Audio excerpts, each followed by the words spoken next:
Hello, everyone, and welcome back to English in Advance. I am your host, Jessica, and I am absolutely thrilled to have you here with me today. If you are looking to take your English fluency to the next level while learning something truly useful for your everyday life, you are in exactly the right place. Today, we are going to dive deep into a topic that touches every single one of us, and that is healthy habits. But we are not just going to list things you should do. We are going to have a real in-depth conversation about what it means to live a healthy lifestyle, and we are going to learn a significant amount of B1 and B2 level vocabulary along the way. My goal for you today is to improve your listening skills, expand your vocabulary, and perhaps even inspire you to make a few positive changes in your own daily routine. So sit back, relax, or maybe even take a walk while you listen, and let's get started on this journey to better English and better health. To begin with, let's talk about the word habit itself. A habit is something you do regularly, often without thinking about it. It is automatic. When we talk about healthy habits, we are referring to behaviors that are beneficial to your physical or mental well-being. Notice I used the word beneficial. This is a great B2 level adjective that simply means good for you or helpful. For example, you could say that drinking water is beneficial for your skin. Why don't you try saying that sentence out loud to practice your pronunciation? Drinking water is beneficial for your skin. Excellent. Now, the opposite of beneficial would be detrimental, which means harmful. But today we are going to focus on the positive side of things. Building healthy habits is not always easy because it requires consistency. Consistency is another key noun we need to understand. Consistency means doing the same thing in the same way over time. If you exercise once a month, that is not consistency. If you exercise 3 times a week, every single week, that is consistency. Consistency is the secret to success in both health and language learning.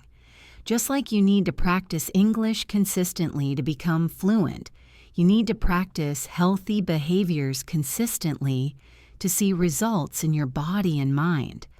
Let's start our conversation with the most fundamental part of our day, which is the morning routine. How you start your morning often sets the tone for the rest of the day. To set the tone means to establish a mood or character for what comes next. If you wake up late and rush out the door, you are setting a chaotic tone.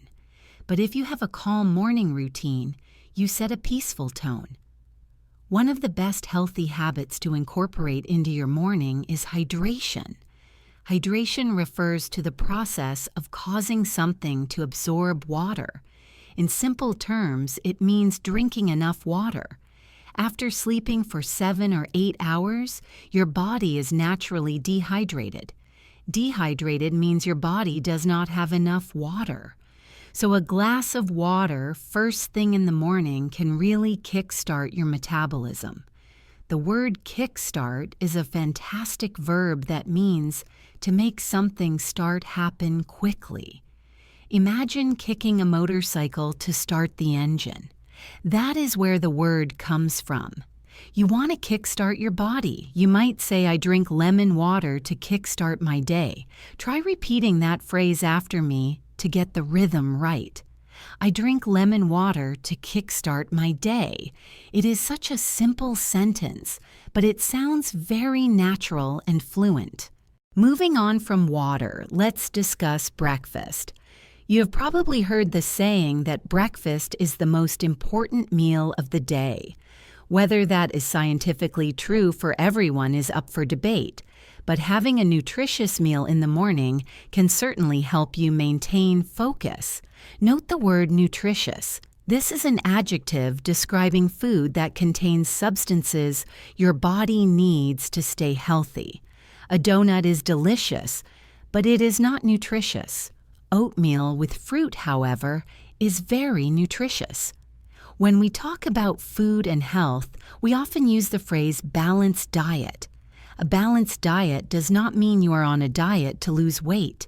In this context, diet simply refers to the food and drink that a person usually consumes. A balanced diet means eating a wide variety of foods in the right proportions. It involves consuming plenty of fruits, vegetables, proteins, and whole grains. Speaking of grains, let's look at the difference between whole grains and processed foods. Processed foods are altered from their natural state, often with added sugars and preservatives. Whole grains like brown rice or whole wheat bread are closer to their natural state and are generally much better for you. When you are describing your eating habits to an English speaker, you might say, "I am trying to cut down on processed foods." To cut down on is a phrasal verb that means to reduce the amount of something. You can cut down on sugar, cut down on caffeine, or cut down on screen time. Let's practice this useful phrasal verb. Repeat after me. I am trying to cut down on sugar. Very good. It is a very common way to express that you are trying to improve your habits without being too strict. Now let's shift our focus to physical activity. This is a huge topic and often a difficult one for many people. We often live what is called a sedentary lifestyle. This is a very important B2 level vocabulary word. Sedentary describes a lifestyle where you spend a lot of time sitting down and not moving much. If you work in an office and sit at a computer all day, you likely have a sedentary job. To comfortably counter the effects of a sedentary lifestyle, we need to incorporate exercise. You do not need to run a marathon to be healthy. Even moderate exercise is highly beneficial. Moderate means average in amount or intensity, not too much and not too little. A brisk walk is a great example of moderate exercise. The word brisk here means quick and energetic, so a brisk walk is faster than a stroll but slower than a run. If you want to sound like a native speaker when talking about exercise, you might use the term workout. Workout is a phrasal verb meaning to exercise.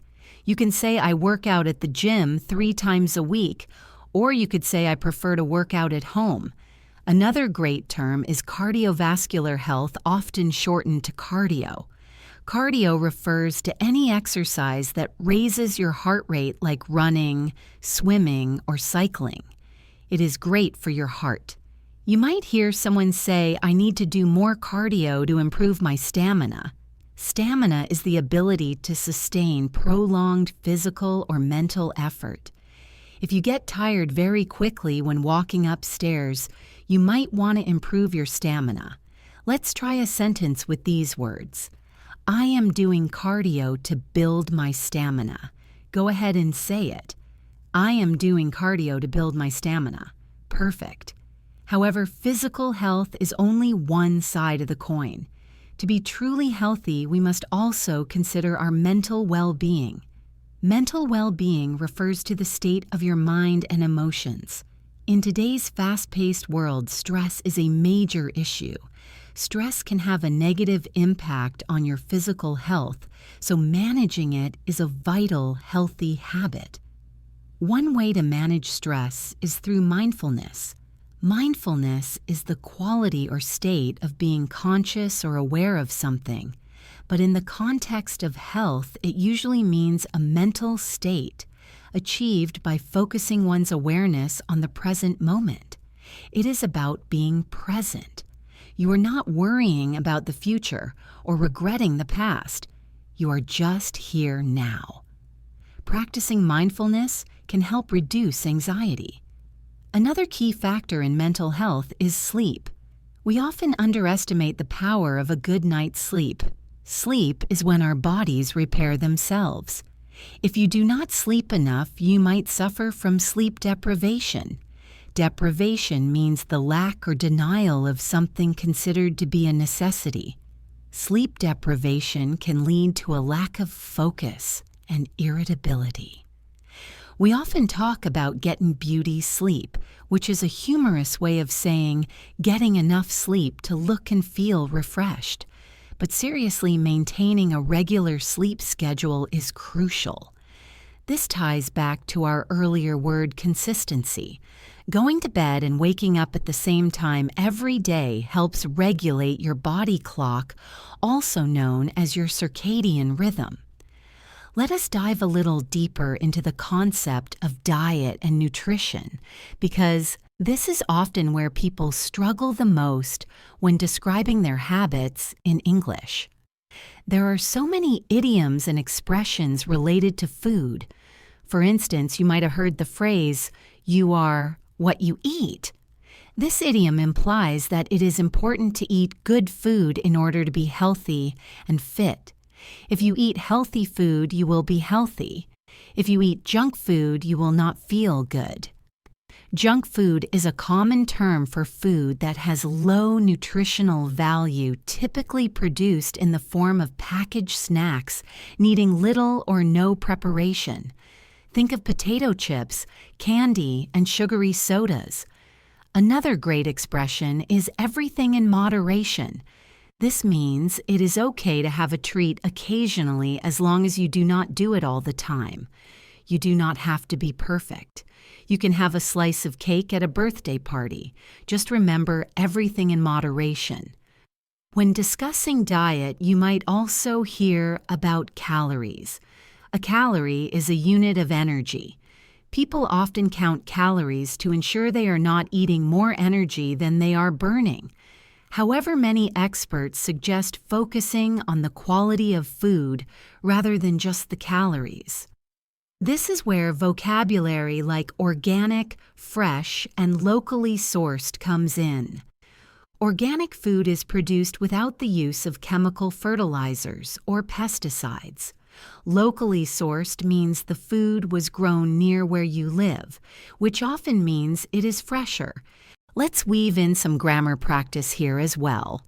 When we talk about habits, we often use the present simple tense because we are talking about general truths and routines. For example, I drink water every day. But when we talk about changing a habit or a temporary situation, we might use the present continuous tense. For example, I am drinking more water these days. Notice the difference. I drink is a permanent fact. I am drinking suggests a current trend or effort. Let's practice this distinction. I want you to think of a habit you have. Maybe it is drinking coffee. You say, I drink coffee. Now imagine you are trying to stop. You might say, I am trying to quit coffee. See how the grammar changes the meaning slightly? It is these small details that will make your English sound more advanced and precise. Another structure we use when talking about past habits is used to. This is incredibly common. You use it for things that were true in the past but are not true now. For example, I used to eat a lot of sugar, but now I don't.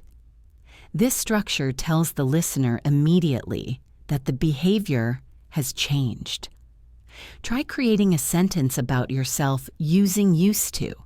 Maybe say, I used to stay up late, or I used to hate vegetables. Go ahead and say it out loud. I used to stay up late. Great job. Mastering used to is a clear sign of a B1 or B2 learner moving towards fluency. Now I want to talk about the social aspect of healthy habits. It is often easier to maintain a habit if you have a buddy. A buddy is a casual word for a friend or partner. A workout buddy is someone you exercise with. Having a workout buddy provides accountability. Accountability is a noun that means the fact or condition of being accountable or responsible. If you know your friend is waiting for you at the gym, you are less likely to skip the workout.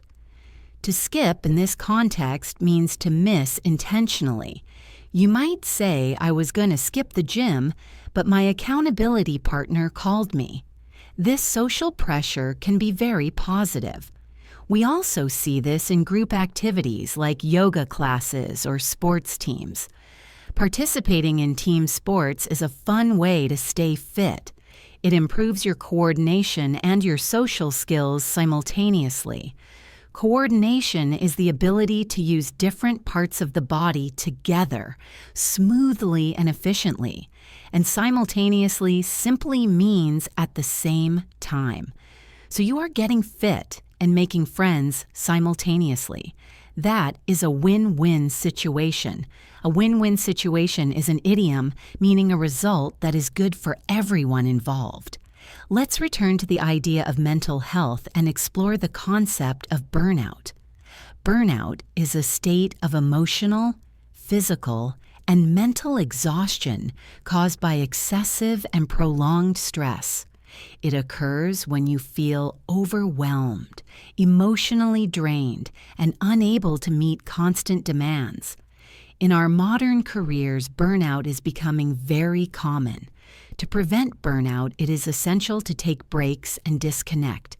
To disconnect means to stop using electronic devices like smartphones and computers for a period of time. Some people practice a digital detox. A detox is short for detoxification, which is the process of removing toxic substances or habits. A digital detox means staying away from screens to let your mind rest. You might say, I'm planning a digital detox this weekend. This is a great sentence to use when talking about modern healthy habits. It shows you are aware of the impact of technology on your health. Another related concept is work-life balance. This refers to the equilibrium between personal life and career work. Achieving a good work-life balance is often cited as a major goal for many professionals. If you work too much, your health suffers. If you do not work enough, you might have financial stress. Finding that balance is key. I want to introduce you to some more advanced descriptive words regarding how we feel. When you are feeling very healthy and energetic, you might say, I feel full of beans. This is a fun British idiom that means to be full of energy. Or you could say, I am in the pink of health. This means you are in very good physical condition. On the other hand, if you are feeling slightly sick or just not your usual self, you can say, I am feeling a bit under the weather. This is one of the most common idioms in English. I am feeling a bit under the weather today. It does not mean you are seriously ill, just that you are not feeling 100%. Learning these idioms helps you connect with native speakers on a deeper level because they use them all the time in casual conversation. Imagine you are at work and a colleague offers you a donut. You could say, no thanks, I am watching what I eat. To watch what you eat is a phrase meaning to be careful about your diet. It is polite and clearly explains your refusal. Or if someone asks you to go for a drink after work but you have a morning run planned, you could say, I am going to pass tonight. I have an early start tomorrow. To pass means to decline an invitation. These little phrases smooth out social interactions and make you sound very natural. As we continue this conversation, I want to encourage you to think about your own life. Which of these habits do you already have? Which ones do you struggle with? Thinking about the answers in English is a great way to practice thinking in the target language rather than translating from your native language. Let's talk about the concept of routine versus rut. A routine is a sequence of actions regularly followed, and it is generally positive.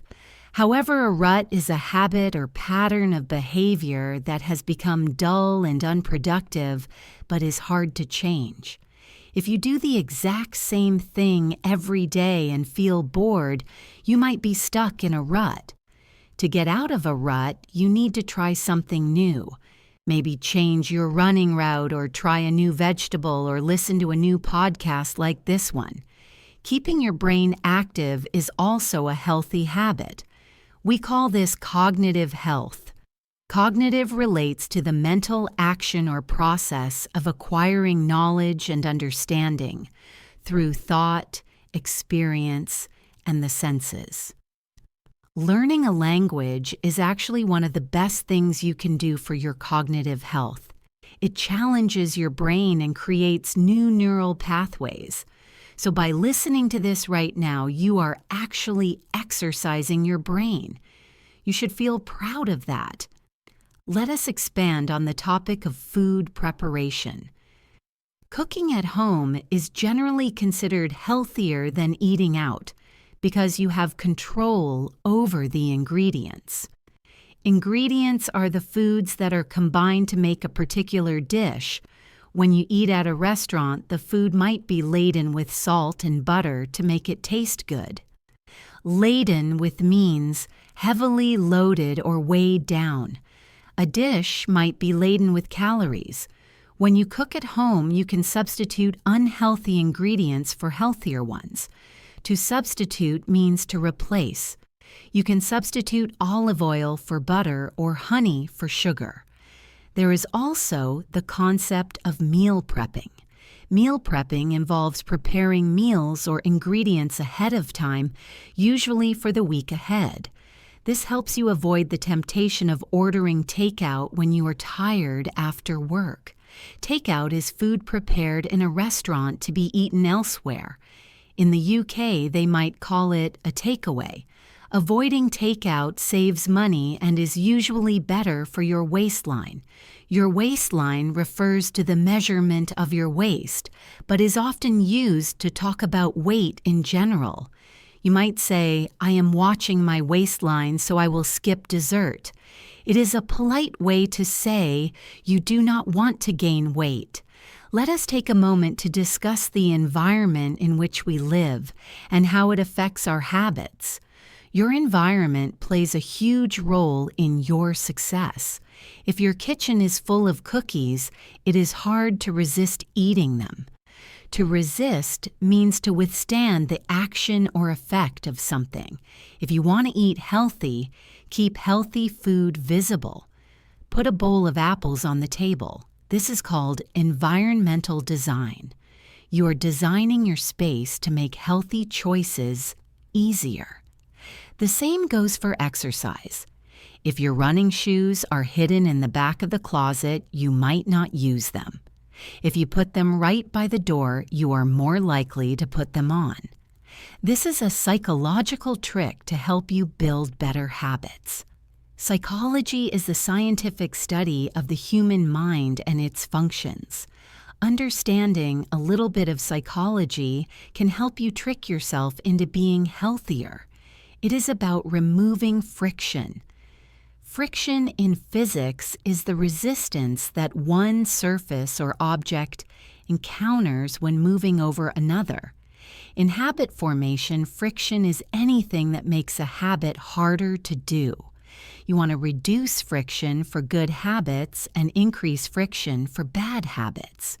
For example, if you want to watch less TV, unplug the TV and put the remote control in a drawer. That adds friction. You have to work harder to turn it on, so you might decide to read a book instead. Now I want to touch upon the importance of flexibility. Sometimes we get sick or we travel or life just gets busy and our healthy habits fall apart. This is normal. Do not beat yourself up. To beat yourself up is an idiom that means to blame or criticize yourself, usually in a way that is unfair or unnecessary. If you miss a workout, do not beat yourself up. Just get back on track the next day. To get back on track means to return to the right path or direction. Resilience is the capacity to recover quickly from difficulties. Being resilient means you can miss a day, and simply start again without giving up completely. Health is a marathon, not a sprint. This metaphor means it is a long-term process, not a short burst of effort. You need to pace yourself. To pace yourself means to do something at a steady rate so you do not get too tired. If you try to change everything at once, you will likely fail. Start small. This is often called the concept of baby steps. Baby steps are very small steps or changes. Change one thing this week. Maybe drink one extra glass of water. Next week, add a 10-minute walk. Over a year, these baby steps add up to a massive transformation.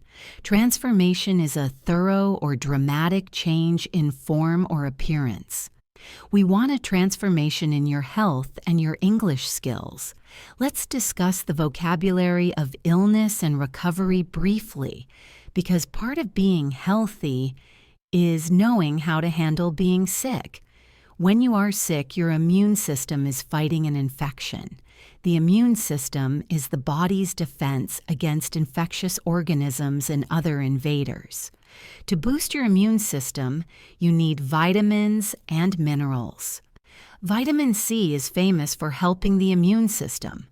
If you catch a cold, you might have symptoms like a runny nose, a cough, or a sore throat. Symptoms are physical or mental features that indicate a condition of disease. If you have a sore throat, it hurts to swallow. You might take some over-the-counter medication. Over-the-counter, or OTC, refers to medicine that you can buy without a prescription from a doctor.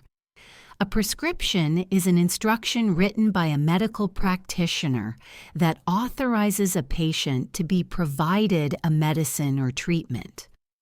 Knowing the difference between over-the-counter and prescription medicine is very important if you are traveling in an English-speaking country. When you are recovering, you might say, "I am on the mend." To be on the mend means to be improving in health or condition after being sick. It is a lovely, optimistic phrase. I was sick last week, but I am on the mend now. Now we are going to circle back to the idea of hobbies as healthy habits. Hobbies are activities done regularly in one's leisure time for pleasure. Hobbies like gardening, dancing, or even knitting can be very healthy. Gardening gets you outside in the fresh air and sunshine. Sunshine provides vitamin D, which is essential for bone health. Dancing is a fantastic aerobic exercise. Aerobic means relating to or denoting exercise that improves or is intended to improve the efficiency of the body's cardiovascular system in absorbing and transporting oxygen. Knitting or painting can be very meditative and help lower blood pressure. Blood pressure is the pressure of the blood in the circulatory system. High blood pressure is a common health issue, so lowering it is a good goal. Do not underestimate the value of doing things just for fun. Joy is a nutrient too. If you are happy, your body functions better. Laughter is often called the best medicine. This proverb suggests that being happy and laughing can help you feel better. So watch a funny movie, hang out with friends who make you laugh and enjoy your life. Continuing on our journey, let's talk a bit more about the science of food, but simplified for everyday use. You often hear people talking about macros. Macros is short for macronutrients. These are the three main categories of nutrients you eat in large amounts, which are carbohydrates, proteins, and fats. Let's break these down. Carbohydrates, often just called carbs, are your body's main source of energy. Bread, pasta, and potatoes are high in carbs. Some people try to go low carb, which means they reduce their intake of these foods to lose weight. You might hear someone say, "I am cutting out carbs this month." To cut out means to eliminate completely. Try saying that. "I am cutting out carbs." Good. Next, we have protein. Protein is essential for building and repairing tissues, especially muscle. Meat, eggs, beans, and tofu are rich sources of protein. If you exercise a lot, you might drink a protein shake to help your muscles recover. Finally, there are fats. For a long time, people thought all fat was bad, but now we know there are healthy fats like those found in avocados, nuts, and olive oil. These are good for your brain. We call avocados a superfood because they are packed with nutrients. Now imagine you are walking into a supermarket in an English-speaking country. Navigating the aisles can be an adventure in itself. An aisle is the passage between shelves of goods in a supermarket. You walk down the cereal aisle or the dairy aisle. A great tip for healthy shopping is to shop the perimeter. The perimeter is the outer edge or boundary of an area.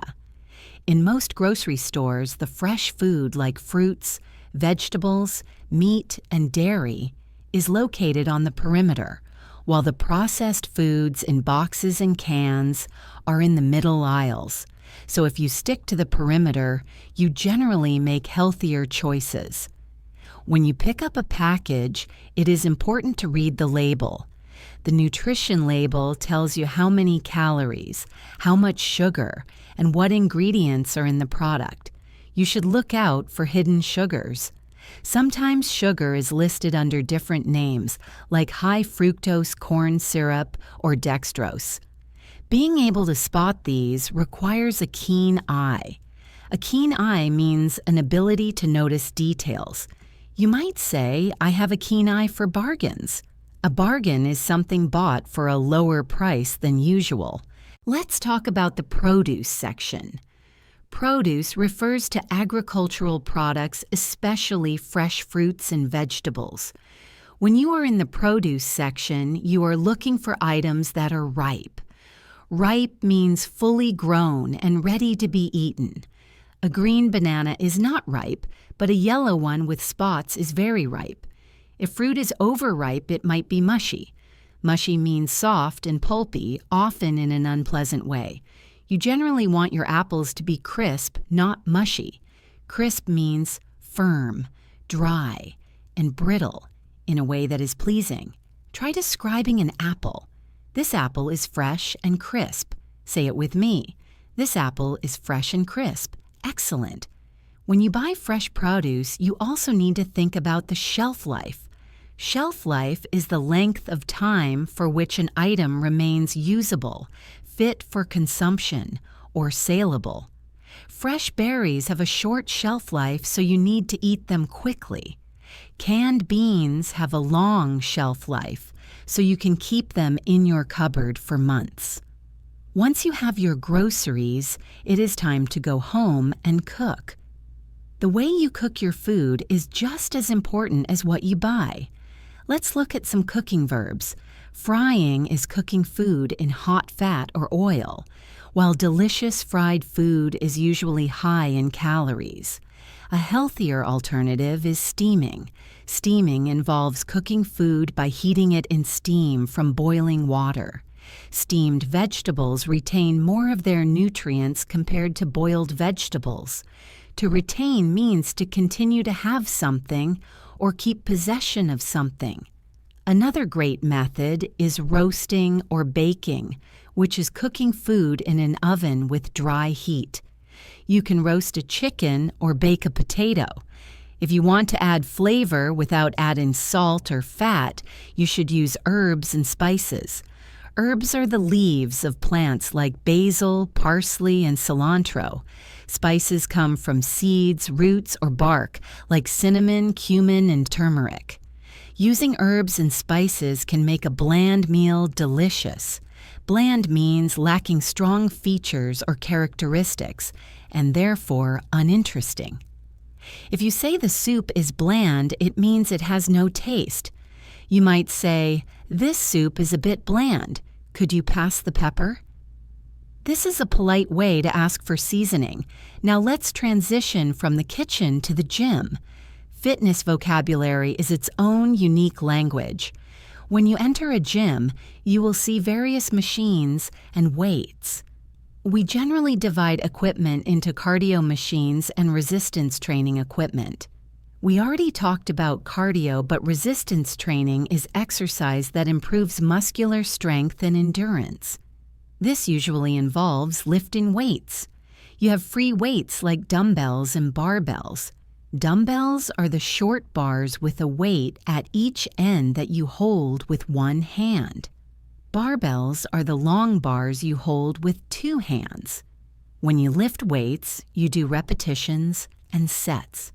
A repetition, often shortened to rep, is one complete motion of an exercise. A set is a group of repetitions. For example, you might do 3 sets of 10 reps.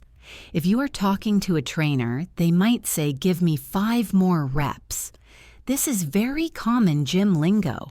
Lingo is the vocabulary or jargon of a particular subject or group of people. Before you start lifting heavy weights, it is absolutely crucial to warm up. To warm up means to prepare for physical exertion or a performance by exercising or practicing gently beforehand. A good warm-up increases your blood flow and loosens your joints to prevent injury. You might jog on the treadmill for 5 minutes. A treadmill is an exercise machine with a continuous moving belt on which you can walk or run while remaining in one place. After your workout, you should cool down. To cool down is the opposite of warm-up. It involves easy exercise to allow the body to gradually transition to a resting or near resting state. Stretching is a big part of cooling down. Stretching improves flexibility. Flexibility is the quality of bending easily without breaking. If you can touch your toes without bending your knees, you have good flexibility. Being flexible helps prevent stiffness. Stiffness is the inability to move easily and without pain. If you work out too hard, you might feel stiff the next day. We often call this DOMS, which stands for delayed onset muscle soreness. You might say, "I have such bad DOMS I can hardly walk down the stairs." It is a funny way to complain about a good workout. There is a famous idiom used in fitness circles, which is "no pain, no gain." This means that suffering is necessary in order to achieve something. While this can be motivating, be careful not to take it too literally. Pain can also be a sign of injury. You need to listen to your body. Listening to your body means paying attention to the signals your body sends you. If you feel a sharp pain, you should stop. Pushing through pain can lead to serious damage. A balanced approach is better. Consistency beats intensity. This means it is better to do a moderate workout regularly than a super intense workout once a month. We touched on this earlier, but it bears repeating. It bears repeating is a phrase meaning it is worth saying again because it is important. Let's shift gears slightly and talk about a specific type of healthy habit called hygiene. Hygiene refers to conditions or practices conducive to maintaining health and preventing disease, especially through cleanliness. We have dental hygiene, which involves brushing and flossing your teeth. Flossing is cleaning between your teeth with a soft thread. Many people skip flossing, but dentists always recommend it. Then there is sleep hygiene. We mentioned sleep earlier, but sleep hygiene is a specific term that refers to the habits and practices that are conducive to sleeping well on a regular basis. Good sleep hygiene includes having a dark room, a comfortable mattress, and avoiding screens before bed. The blue light emitted by phones and computers can interfere with the production of melatonin. Melatonin is a hormone that regulates the sleep-wake cycle. If you suppress melatonin, you might suffer from insomnia. Insomnia is a sleep disorder where you have trouble falling and/or staying asleep. If you have insomnia, you might toss and turn all night. To toss and turn is an idiom used to describe moving around restlessly in bed because you cannot sleep. I was tossing and turning all night is a very common way to say you slept poorly. Another interesting concept in the world of habits is habit stacking. This is a strategy where you identify a current habit you already do each day and then stack your new behavior on top of it. For example, you already brush your teeth every morning. That is your current habit. You want to start meditating, so you create a rule that says, after I brush my teeth, I will meditate for 1 minute. By linking the new habit to an old one, you make it easier to remember. This is a psychological hack. A hack in this context is a strategy or technique adopted in order to manage one's time and daily activities in a more efficient way. Life hacks are very popular tips and tricks. You could share this with a friend by saying, "I learned a great life hack for building habits." Try saying that. "I learned a great life hack for building habits." Wonderful. It makes you sound very modern and in the know. To be in the know means to be aware of something that is known only to a few people. Let's broaden our scope to include preventative health. Preventative health measures are things you do to prevent illness before it happens, rather than treating it after you get sick. The most common example is the annual checkup. This is a yearly visit to your doctor for a general examination. During a checkup, the doctor might check your blood pressure, listen to your heart with a stethoscope, and take a blood sample for analysis. Many people avoid the doctor until they are sick, but going when you are healthy is a key part of a healthy lifestyle. It gives you a baseline. A baseline is a minimum or starting point used for comparisons. If the doctor knows your normal blood pressure, they can easily see if it goes up later. Another preventative measure is vaccination. Vaccines train your immune system to fight specific diseases. Whether it is for the flu or other conditions, keeping your vaccinations up to date is a responsible health habit. Now I want to address the mental attitude required for a healthy lifestyle. We often rely on motivation. Motivation is the general desire or willingness of someone to do something. You might feel motivated to run on a sunny day, but what about when it is raining and cold? That is when motivation disappears and discipline must take over. Discipline is the practice of training people to obey rules or a code of behavior, using punishment to correct disobedience. But in self-improvement, it means the ability to control one's feelings and overcome one's weaknesses. Motivation gets you started, but discipline keeps you going. This is a powerful concept to discuss in English. You can say, "I am working on my self-discipline." It shows you are serious about your goals. Another great word is willpower.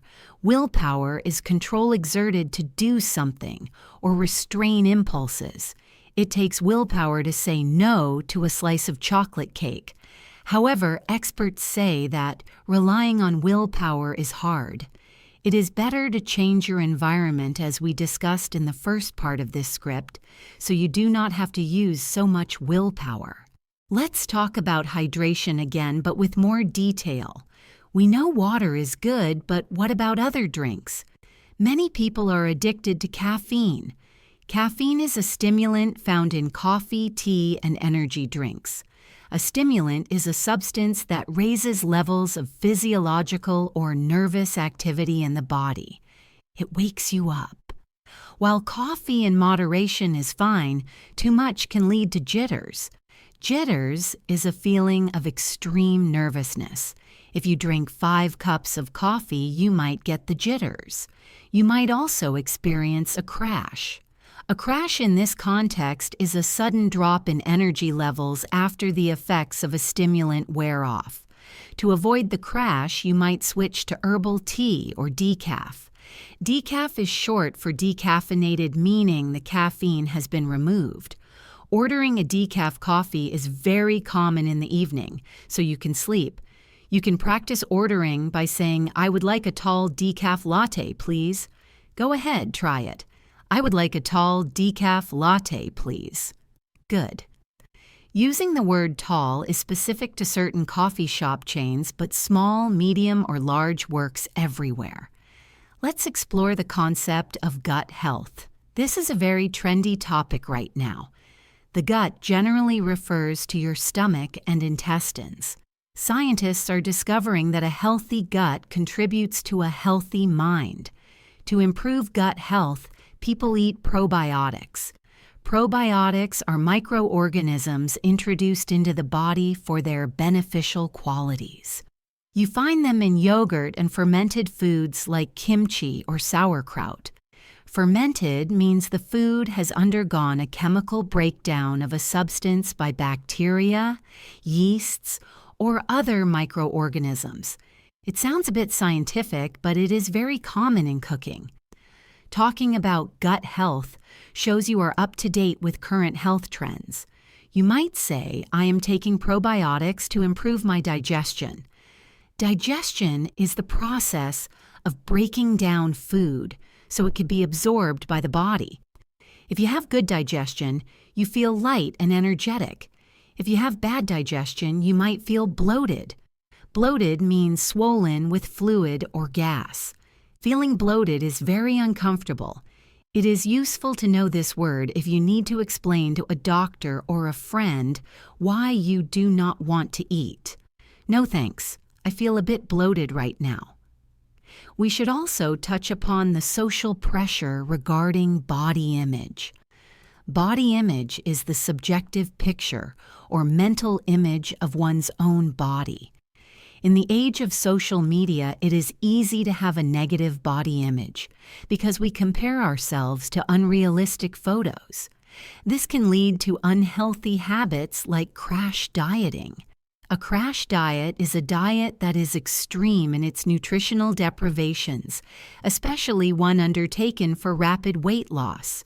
These are rarely sustainable. Sustainable means able to be maintained at a certain rate or level. We want sustainable habits, not quick fixes. A quick fix is an easy remedy or solution, usually a temporary one. There are no quick fixes for long-term health. It is a journey. Embracing your body and focusing on what it can do, rather than just how it looks, is a healthier mindset. Mindset is the established set of attitudes held by someone. A positive mindset makes all the difference. You can say, "I am trying to cultivate a positive mindset."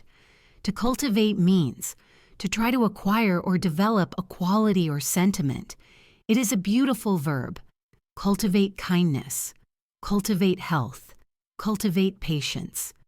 Let's do a quick check-in. How are you feeling? Are you feeling overwhelmed by all this new vocabulary? If you are, take a deep breath. Deep breathing is actually a health habit too. It calms the nervous system. Let's take a deep breath together right now. Inhale deeply through your nose. Hold it for a second and exhale slowly through your mouth. Do you feel that? That simple act lowers your cortisol levels. Cortisol is often called the stress hormone. When you are stressed, your cortisol goes up. Deep breathing brings it down. This is a tool you can use anywhere, anytime. Whether you are nervous about an English exam or stressed at work, just breathe. It is invisible to others, but powerful for you. Continuing with the theme of mental strategies, let's discuss goal setting. To make a habit stick, you need clear goals. A popular method is setting SMART goals. SMART is an acronym. An acronym is an abbreviation formed from the initial letters of other words and pronounced as a word. SMART stands for specific, measurable, achievable, relevant, and time-bound. Instead of saying I want to get fit, which is vague, you say I want to run 5 kilometers in 30 minutes by December. That is a smart goal. It is specific. It is measurable because you can time it. It is achievable if you train. It is relevant to your health. And it is time-bound because you have a deadline. Setting deadlines helps us stop procrastinating. Procrastinating means delaying or postponing action, putting off doing something. We all procrastinate sometimes. I know I do. But having a deadline helps kick us into gear. To kick someone into gear is an idiom meaning to motivate someone to start working effectively. Let us move outdoors for a moment. Fresh air is vital. In many English-speaking cities, you will find green spaces. Green spaces are areas of grass, trees, or other vegetation set apart for recreational or aesthetic purposes in an otherwise urban environment. Parks, gardens, and woods are green spaces. Spending time in nature is often called ecotherapy. Even a short walk in a park can boost your mood. To boost means to help or encourage something to increase or improve. A mood booster is something that makes you feel happier. Sunshine is a natural mood booster. Exercise is a mood booster. Even listening to your favorite song is a mood booster. What is your favorite mood booster? Maybe it is calling a friend or playing with a pet. Pets are wonderful for mental health. Walking a dog keeps you active, and petting a cat reduces anxiety. It is another win-win situation. As we weave through these topics, I hope you are noticing the collocations I am using. Collocations are a series of words or terms that co-occur more often than would be expected by chance. For example, we say balanced diet not equal diet. We say heavy smoker, not big smoker. We say brisk walk, not fast walk. Learning collocations makes you sound much more natural than just learning individual words. Listen for them. Catch a cold, run a fever, break a habit, set a goal. These are all collocations. When you learn a new noun, try to learn the verb that goes with it. You do not just make a decision, you take action. You do not just have a nap, you take a nap. Paying attention to these pairings will accelerate your fluency. Accelerate means to increase in amount or extent, or to begin to move more quickly. We want to accelerate your learning. We have spoken a lot about the individual, but health is also a community issue. We have public health, which is the health of the population as a whole, especially as monitored, regulated, and promoted by the state. Public health initiatives might include things like anti-smoking campaigns or promoting bicycle lanes. Bicycle lanes are special paths on the road designated for cyclists. Using a bike instead of a car is good for your health and good for the environment because it reduces your carbon footprint. Your carbon footprint is the amount of carbon dioxide and other carbon compounds emitted due to the consumption of fossil fuels by a particular person or group. Reducing your carbon footprint is a very modern and responsible goal. You can say, I walk to work to reduce my carbon footprint. It is a sophisticated sentence that shows you care about the planet. Let's look at the concept of mindfulness in eating again, but with a new term, intuitive eating. Intuitive eating is a philosophy of eating that makes you the expert of your body and its hunger signals. It is the opposite of a traditional diet. Instead of following strict rules, you eat when you are hungry and stop when you are full. It sounds simple, but for many people it is difficult because we are used to cleaning our plate. To clean your plate means to eat everything served to you. Many of us were taught this as children. Finish your dinner, clean your plate. But intuitive eating says if you are full, you should stop even if there is food left. This requires being in tune with your body. To be in tune with means to be in harmony or agreement with something. Are you in tune with your hunger signals? It is a good question to ask yourself. I want to introduce the vocabulary of failure because it is important. Sometimes we try to be healthy and we fail. We fall off the wagon. To fall off the wagon is an idiom that originally referred to someone who started drinking alcohol again after stopping. But now it is used for any relapse in positive behavior. If you eat a whole pizza, you fell off the wagon. But the key is to get back on the horse. This is another idiom meaning to return to an activity that you have failed at or had trouble with. So if you fall off the wagon, just get back on the horse. Do not let one mistake ruin your progress. Progress is forward or onward movement toward a destination. Progress is often non-linear.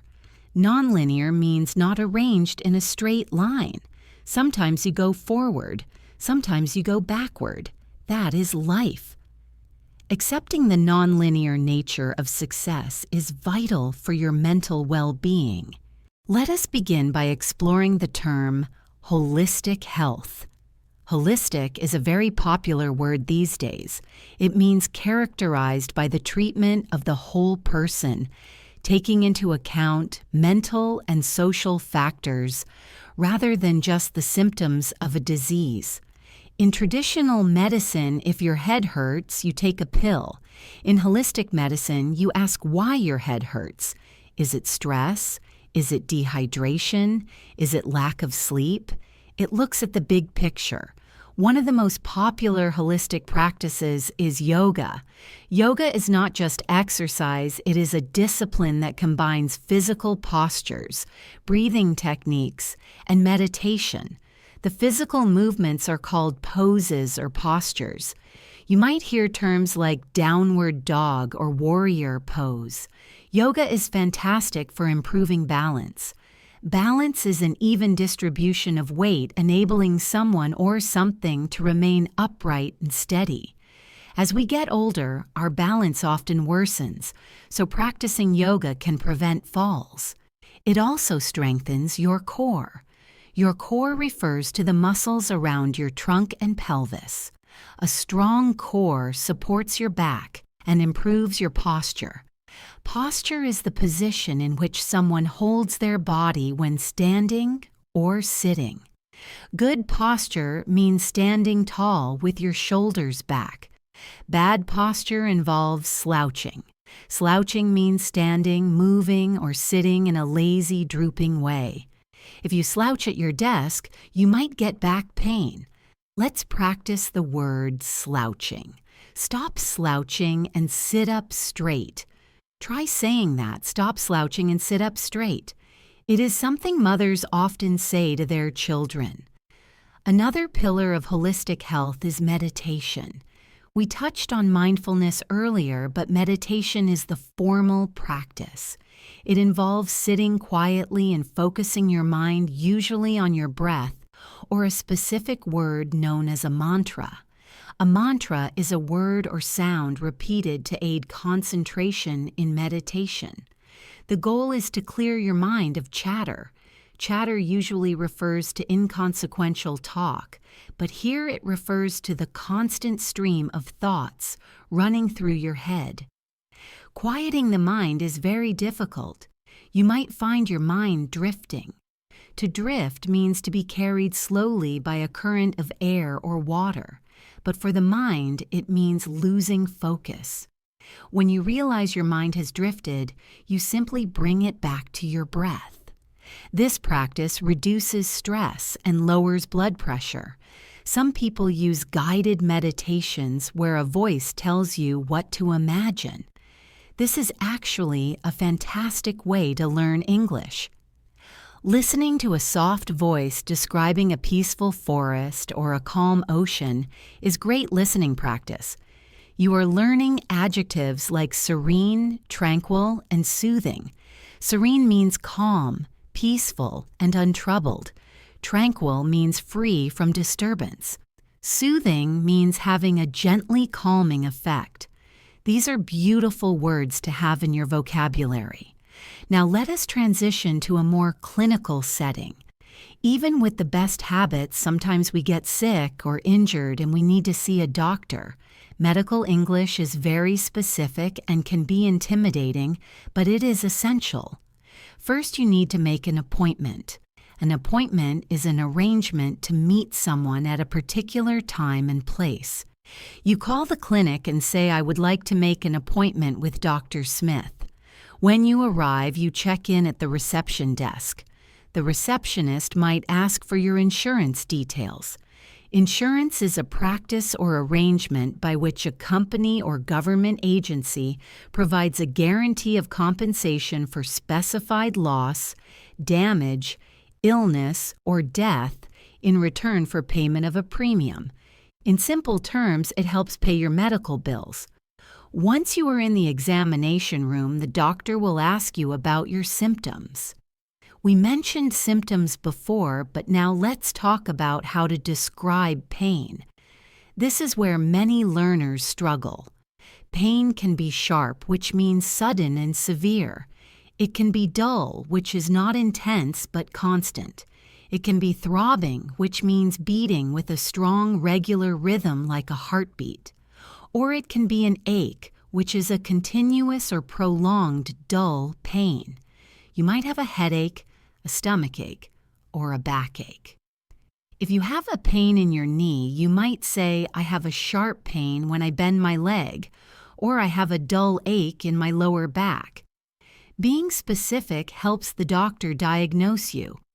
To diagnose is to identify the nature of an illness or other problem by examination of the symptoms. The result is the diagnosis. The doctor might give you a prescription. We defined this earlier, but let's look at the pharmacy experience. The pharmacy, also called a drugstore or chemist, is where you buy medicine.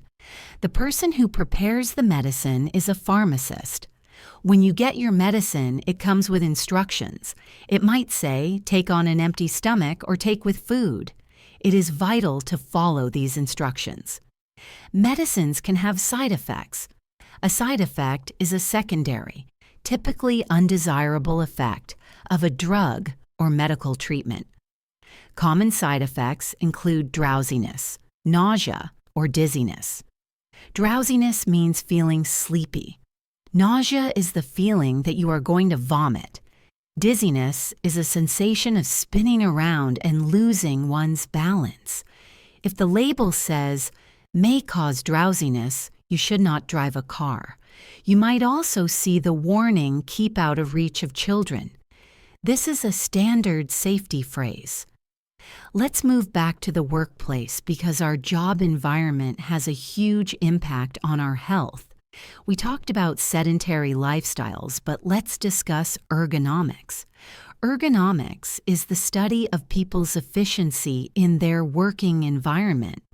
It involves designing desks and chairs to fit the human body.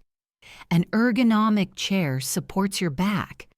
If you type all day, you might get carpal tunnel syndrome, which is a painful condition of the hand and fingers caused by compression of a major nerve, where it passes over the carpal bones through a passage at the front of the wrist.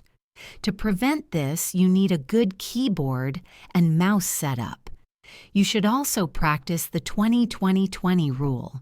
Every 20 minutes, look at something 20 feet away for 20 seconds.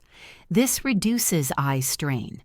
Eye strain is fatigue of the eyes caused by prolonged use. In the digital age, eye strain is very common.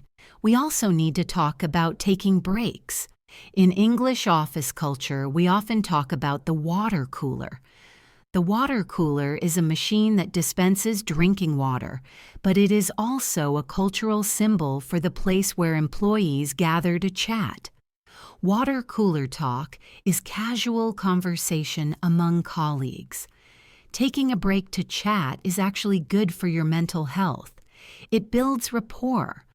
Rapport is a close and harmonious relationship in which the people or groups concerned understand each other's feelings or ideas and communicate well. Building rapport with your colleagues reduces stress. Now let us discuss the concept of aging gracefully.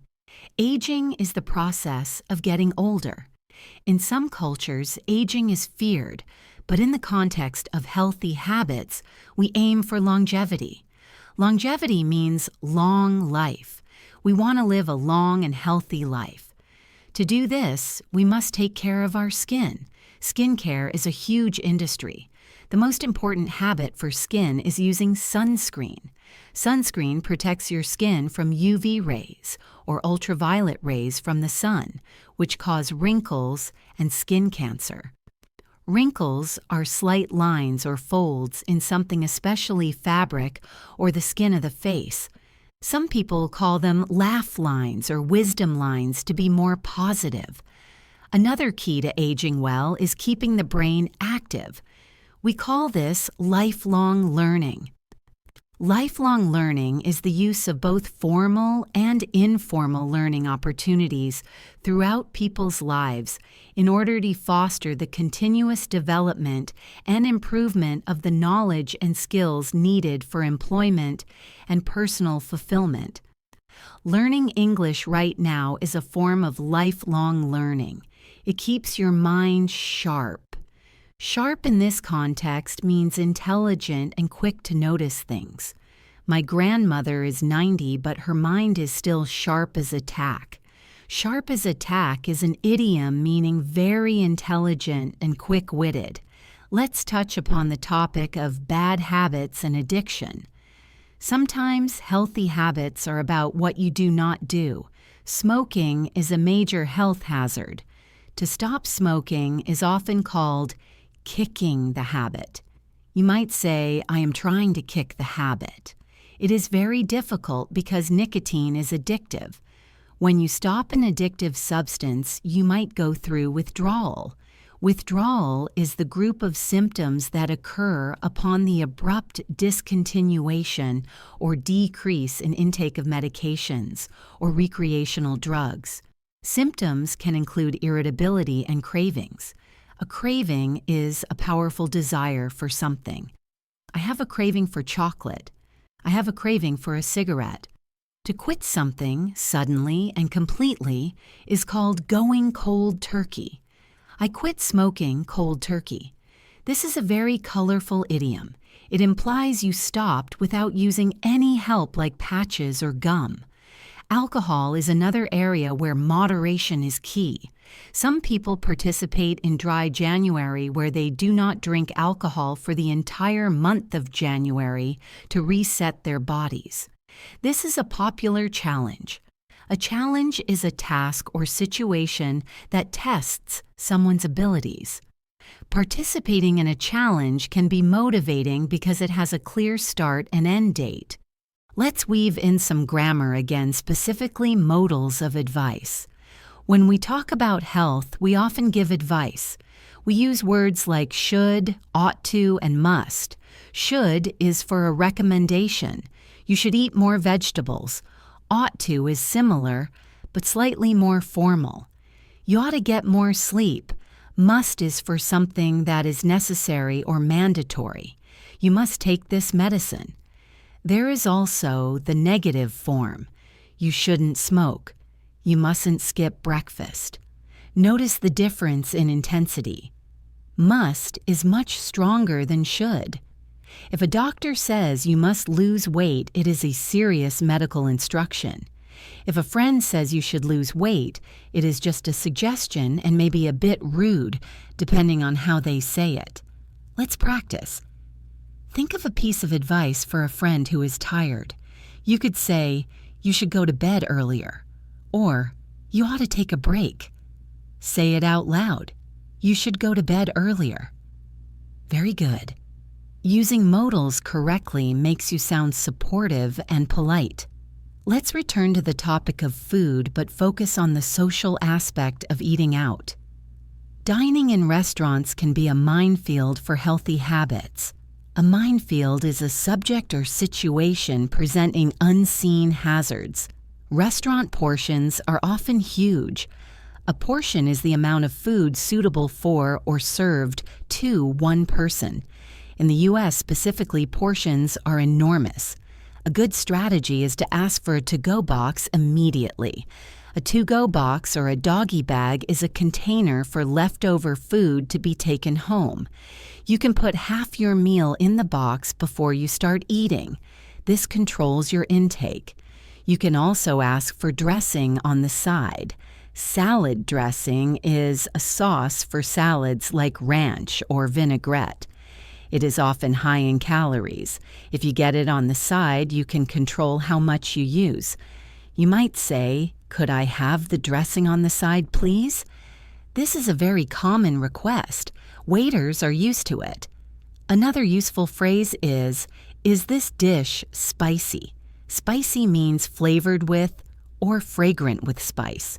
Some people love spicy food, others cannot handle it. Knowing how to ask about ingredients is important, especially if you have allergies.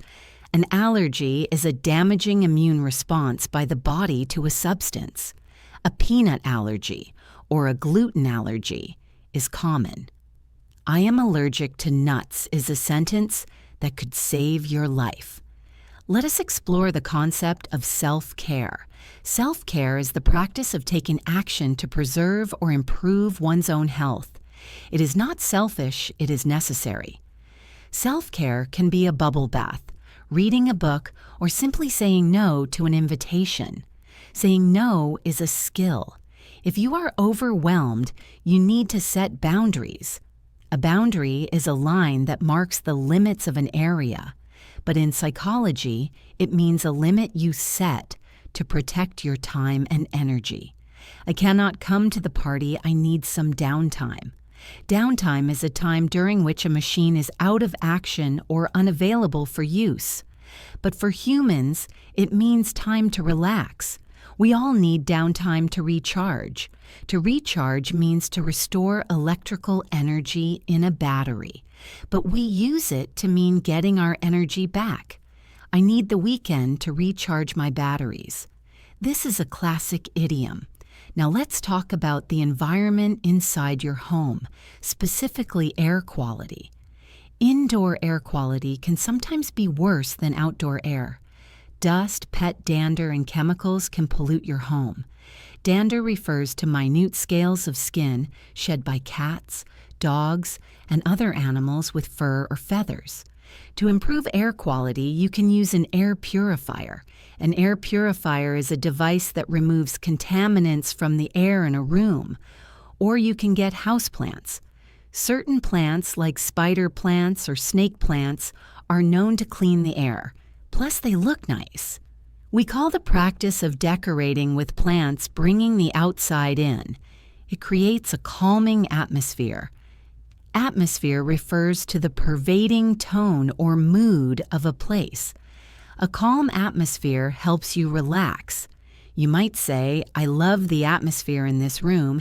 It is so zen." Zen is a Japanese school of Buddhism, but in casual English, it means peaceful and relaxed.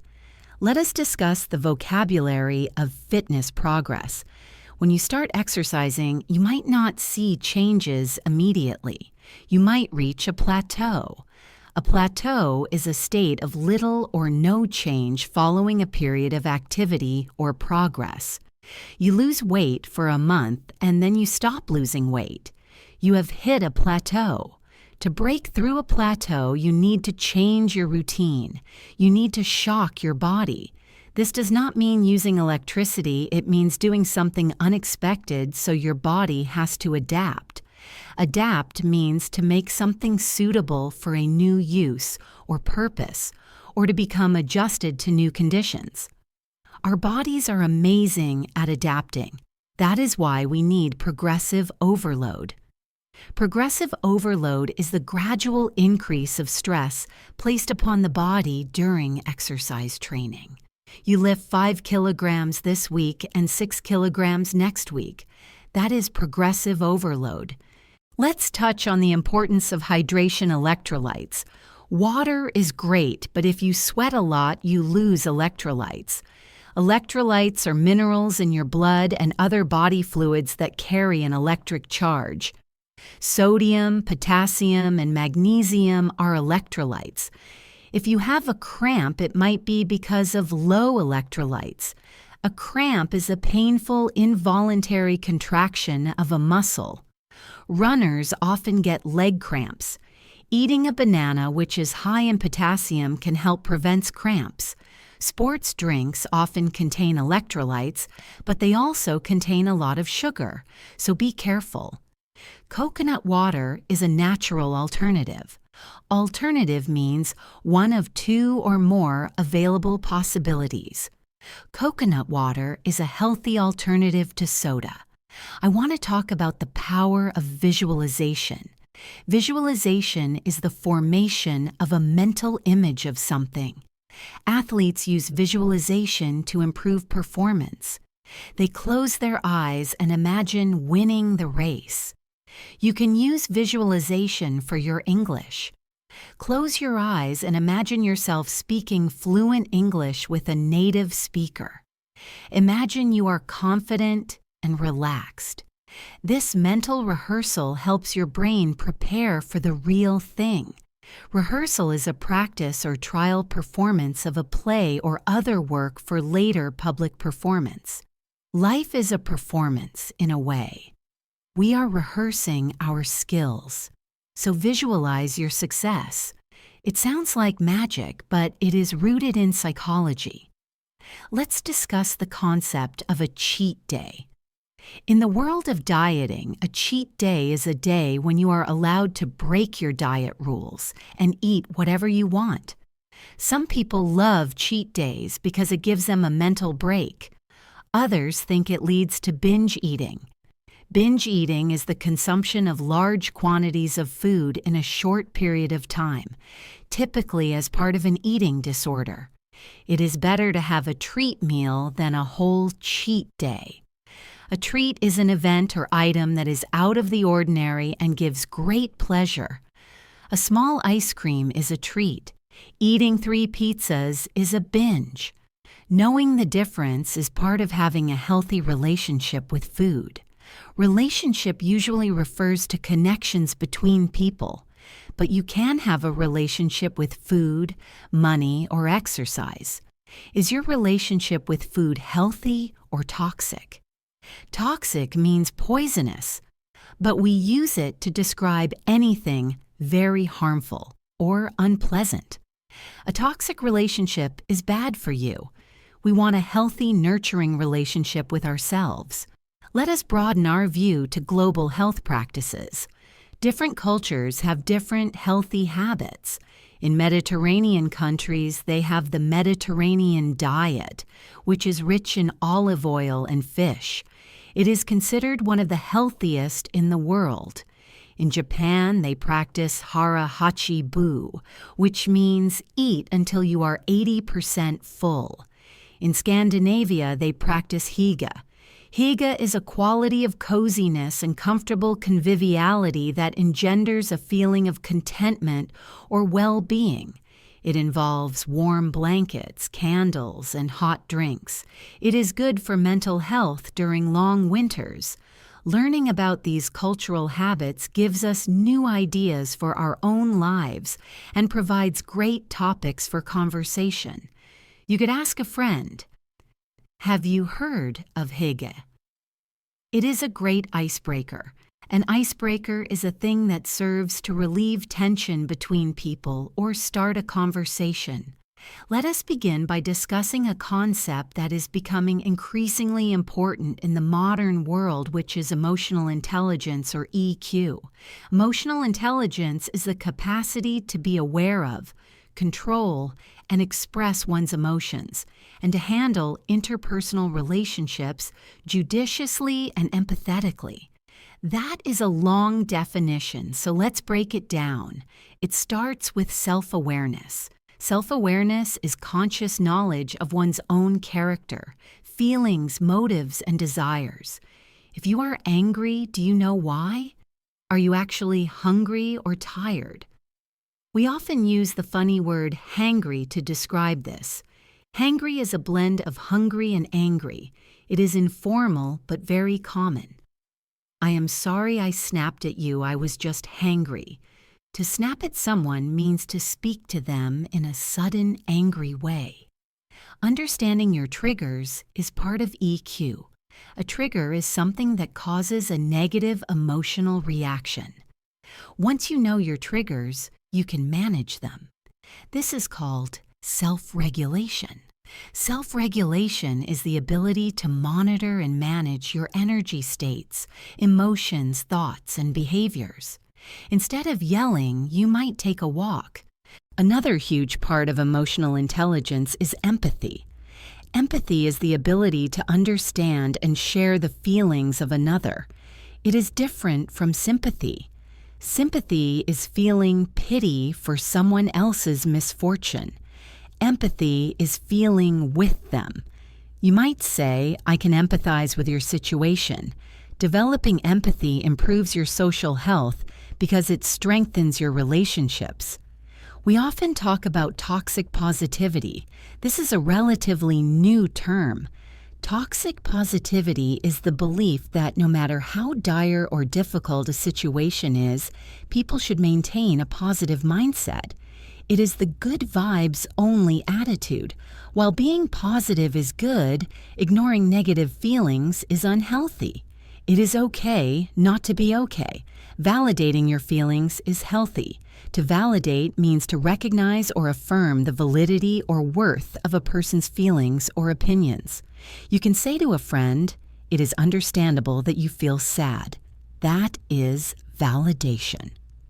Now I want to shift to a very serious and practical topic, which is emergency situations.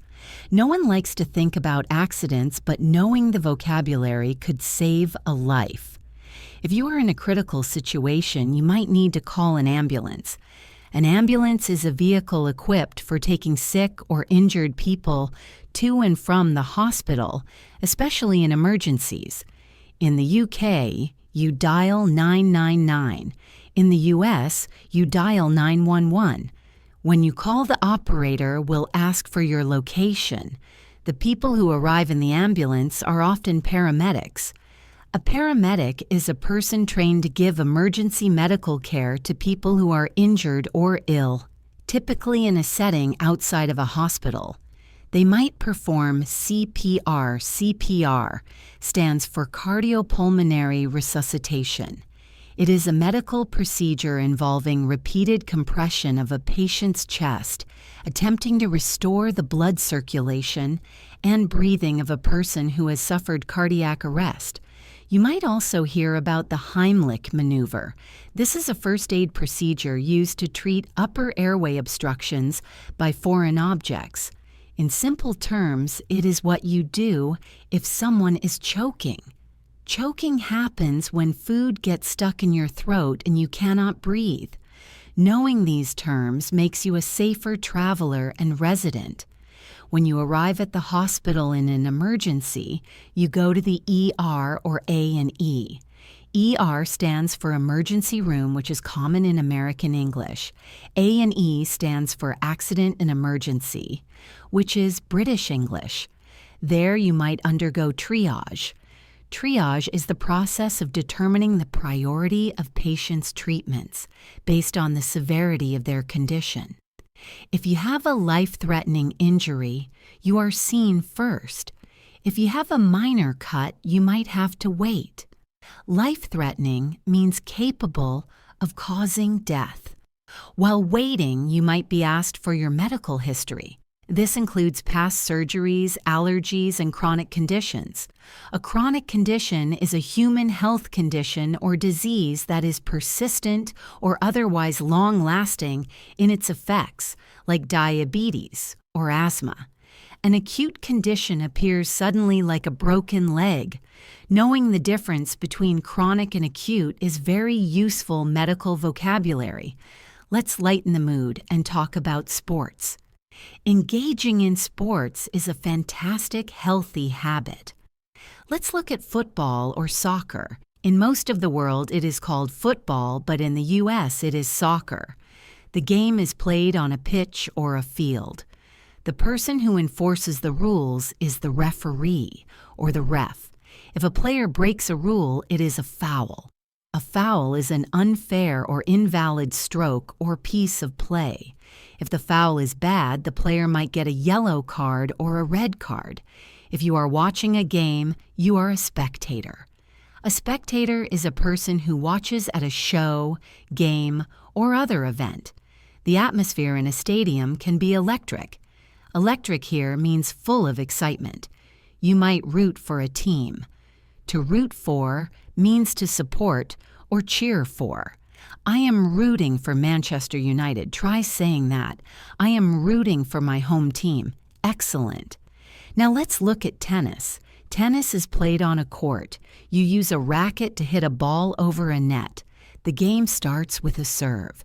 A serve is the act of hitting the ball to start play. If the players hit the ball back and forth many times, it is called a rally. Tennis has a unique scoring system.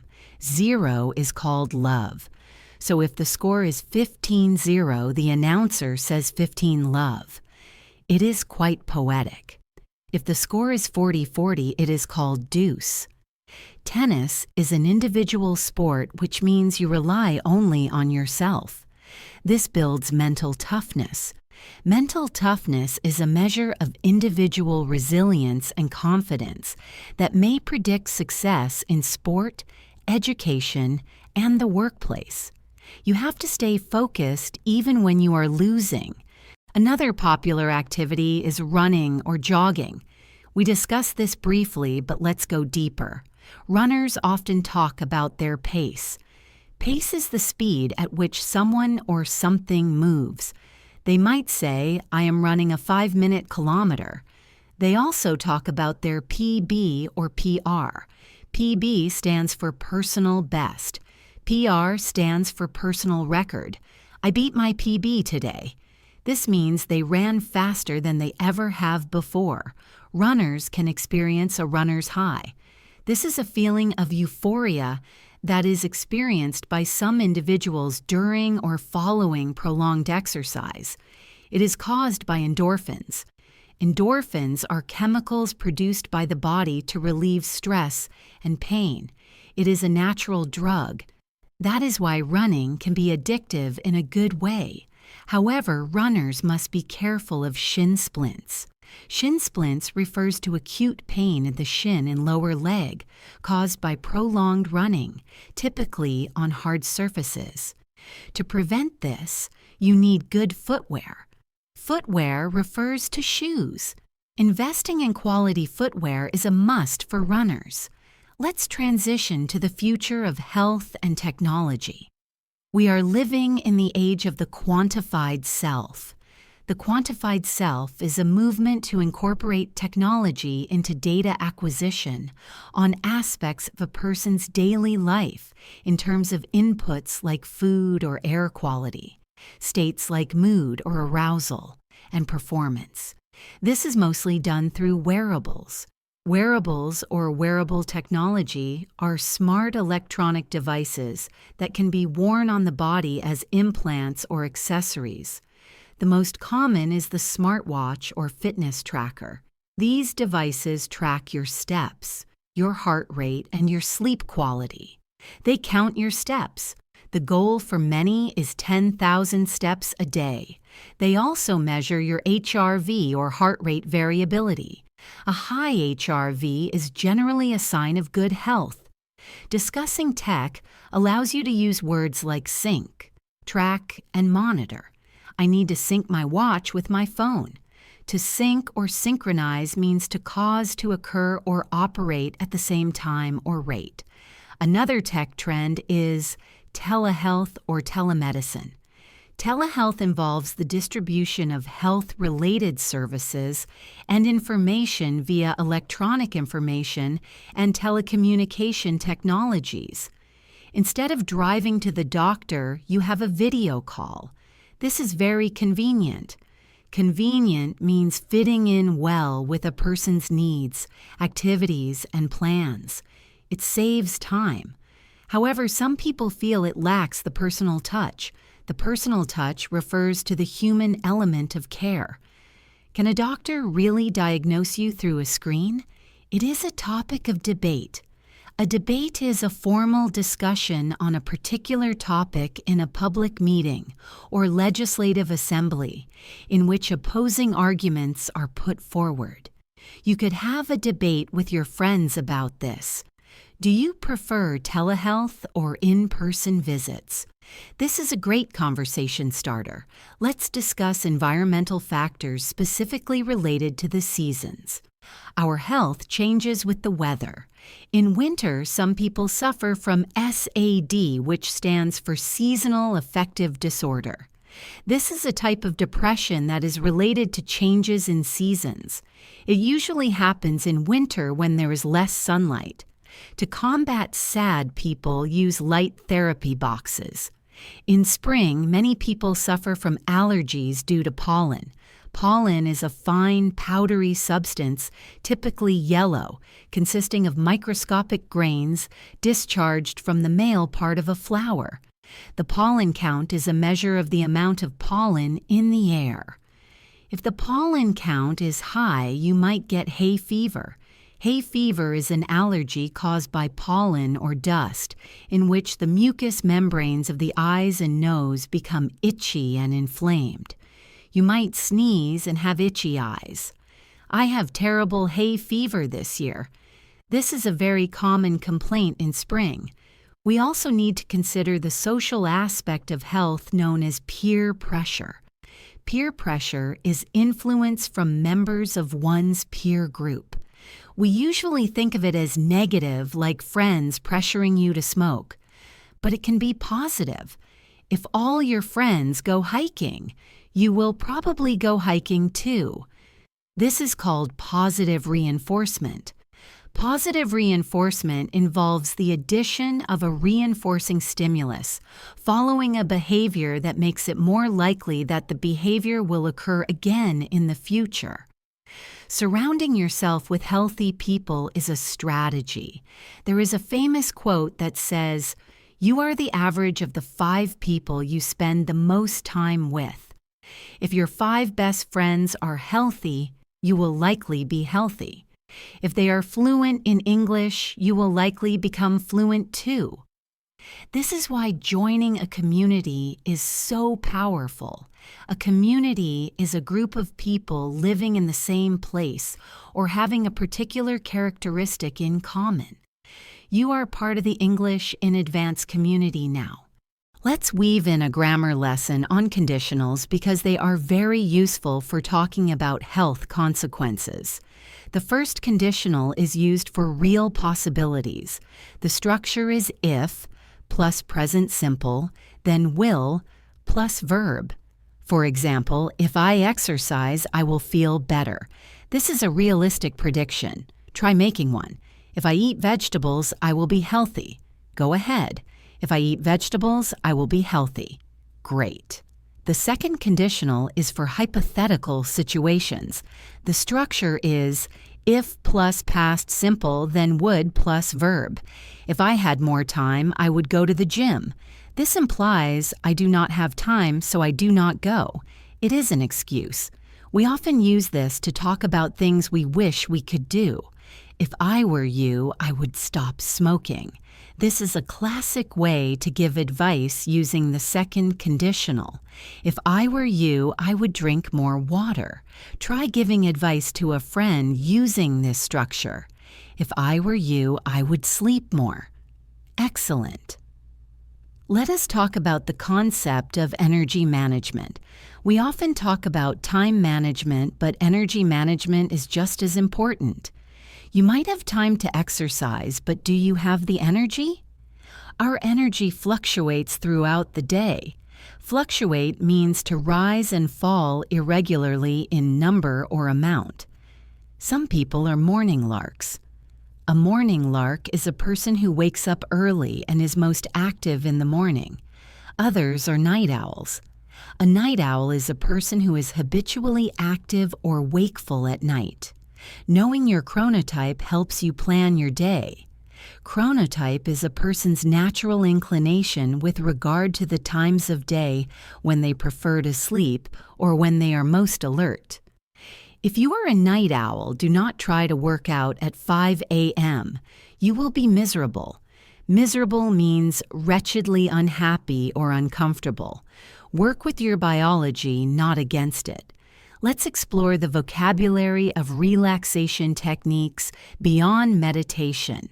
Massage is a wonderful way to relax. A massage is the rubbing and kneading of muscles and joints of the body with the hands, especially to relieve tension or pain. A deep tissue massage targets the inner layers of your muscles. It can be painful but effective. Acupuncture is another therapy. Acupuncture is a system of complementary medicine that involves pricking the skin or tissues with needles used to alleviate pain and to treat various physical, mental, and emotional conditions. It comes from traditional Chinese medicine, or TCM. Some people are skeptical. Skeptical means not easily convinced, having doubts or reservations. I was skeptical about acupuncture, but it really helped my back. This is a common sentiment. Sentiment means a view of or attitude toward a situation or event, an opinion.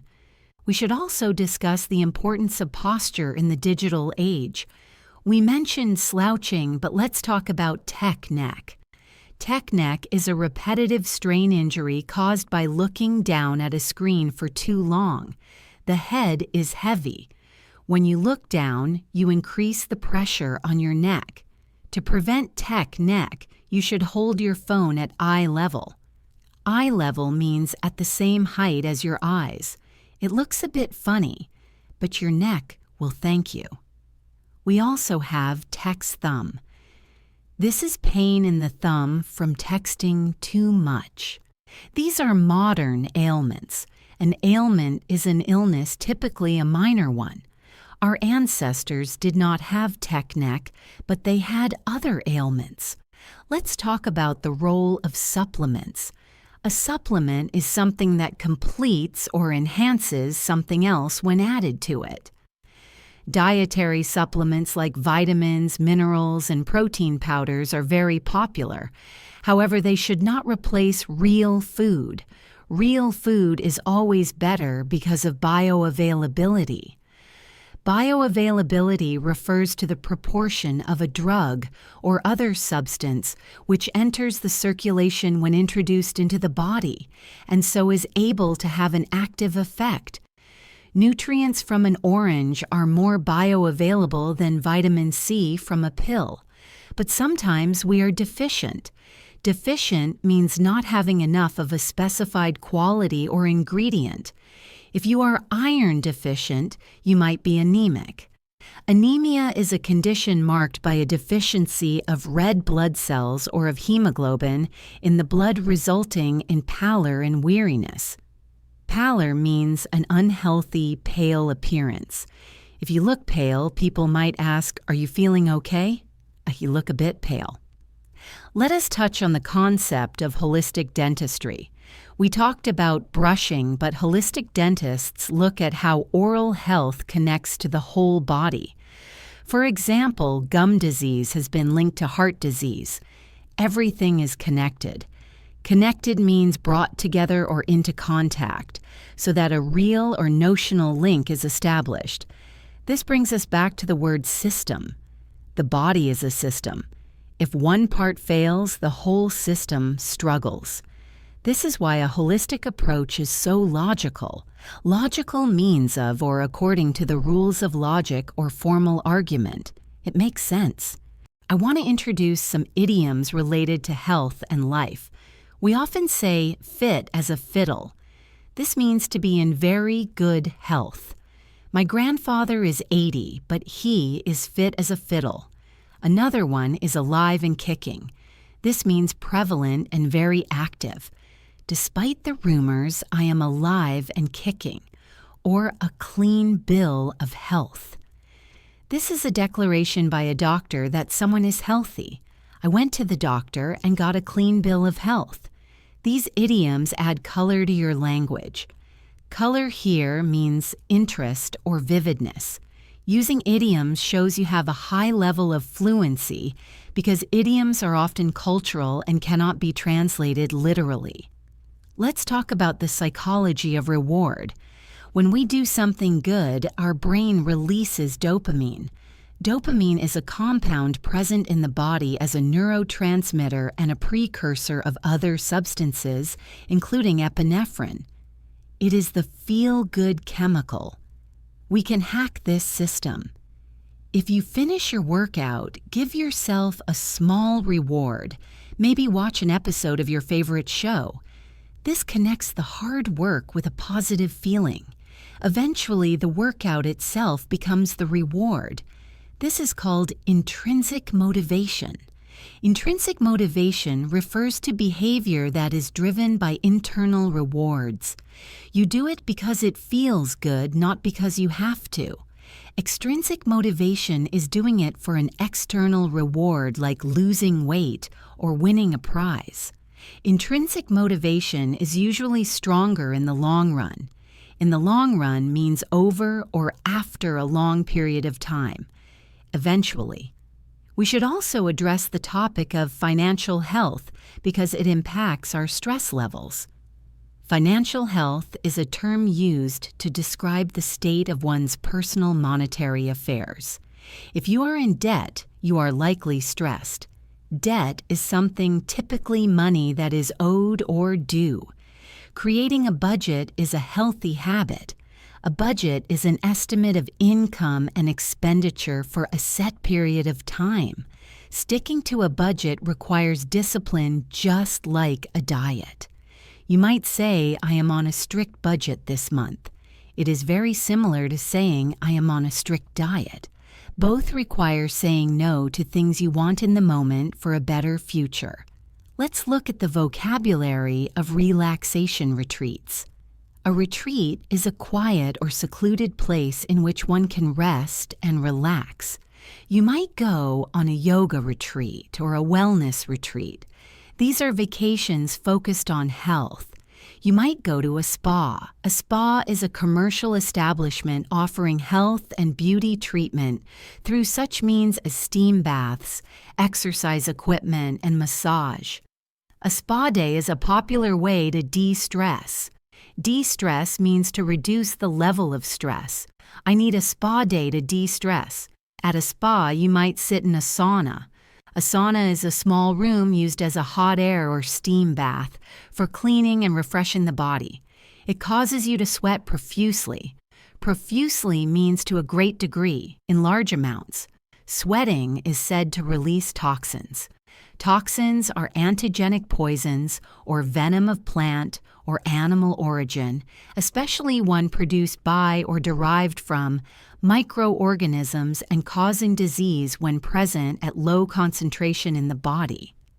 While the science on sweating out toxins is debated, it certainly feels good. As we near the end of this section, I want to talk about the concept of gratitude.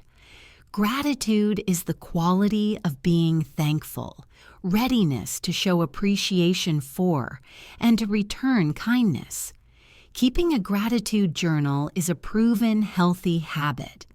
Every night, write down 3 things you are grateful for. They can be small: a good cup of coffee, a sunny day, a nice message from a friend. This trains your brain to scan the world for positives rather than negatives. Scan means to look at all parts of something carefully in order to detect some feature. If you scan for negatives, you will find them. If you scan for positives, you will find them too. It is about focus. Focus is the center of interest or activity. Where focus goes, energy flows. That is a powerful mantra. Let's start by talking about family health. We often hear the phrase nature versus nurture. Nature refers to your genetics, the DNA you inherited from your parents. Nurture refers to your environment and how you were raised. While you cannot change your nature, you have total control over your nurture. This brings us to the concept of being a role model. A role model is a person looked to by others as an example to be imitated. If you have children or nieces and nephews, you are a role model. They watch what you do, not just what you say. If you tell them to eat broccoli but you are eating chips, they will eat chips. Children are mimics. To mimic means to imitate someone or something. They mimic your habits. So living a healthy lifestyle is actually an act of leadership. You are leading your family toward better health. When it comes to feeding children, we often deal with picky eaters. A picky eater is someone who is very selective about what they eat. They might refuse to eat anything green. To deal with this, you need to expand their palate. Your palate refers to your sense of taste. You can train your palate. If you stop eating sugar for 2 weeks, an apple will taste incredibly sweet. This is your palate resetting. You can explain this to a friend by saying, "I am trying to retrain my palate to enjoy bitter foods." Bitter is a sharp, pungent taste like dark chocolate or coffee. It is the opposite of sweet. Many healthy vegetables like kale and arugula are bitter. Learning to enjoy them is a sign of a mature palate. Let's discuss the vocabulary of cooking techniques in more detail, because healthy food does not have to be boring. We mentioned steaming, but let's talk about sautéing. To sauté is a French loanword that means to fry quickly in a little hot fat. You might sauté spinach with garlic. It is fast and delicious. Then there is poaching. Poaching is cooking an egg without its shell in or over boiling water. A poached egg is very healthy because it uses no oil. You might also marinate your food. To marinate means to soak meat or fish in a marinade before cooking to flavor or soften it. A marinade is a liquid often made with oil, vinegar, and spices. Marinating chicken makes it tender. Tender means easy to cut or chew, not tough. We all want tender meat, not tough meat. Another great word is garnish. To garnish means to decorate or embellish something, especially food. You might garnish a soup with fresh parsley. It adds visual appeal. Visual appeal is how good something looks. We eat with our eyes first, so visual appeal is important. Now, let us shift to the topic of genetics and family history. When you go to the doctor, they ask if any diseases run in the family. To run in the family is an idiom meaning to be a common feature in a particular family. High blood pressure might run in your family. This implies you have a predisposition.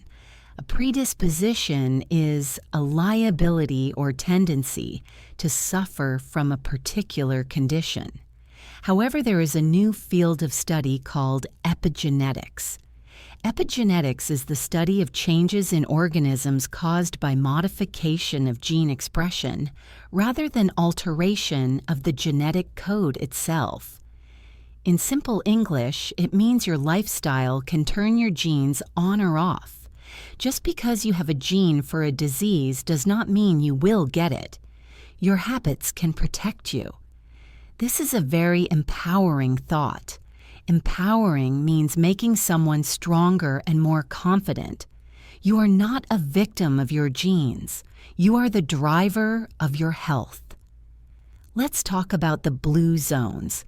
The blue zones are regions of the world where people live much longer than average. Places like Okinawa in Japan or Sardinia in Italy. Researchers found that these people share common habits. They move naturally. They do not go to the gym. They garden and walk. They have a sense of purpose. In Japan, they call this ikigai.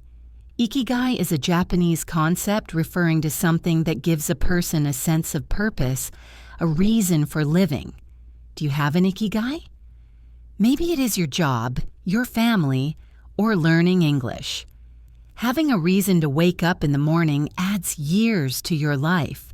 They also eat until they are 80% full, which we mentioned earlier. And most importantly, they belong to a community. They have strong social ties. Social ties are connections with other people. Isolation is as bad for your health as smoking. Isolation is the state of being in a place or situation that is separate from others. So making friends is a health strategy. We should also discuss the environmental toxins that surround us. This is a bit of a scary topic, but awareness is key. We are surrounded by plastics. Some plastics contain BPA.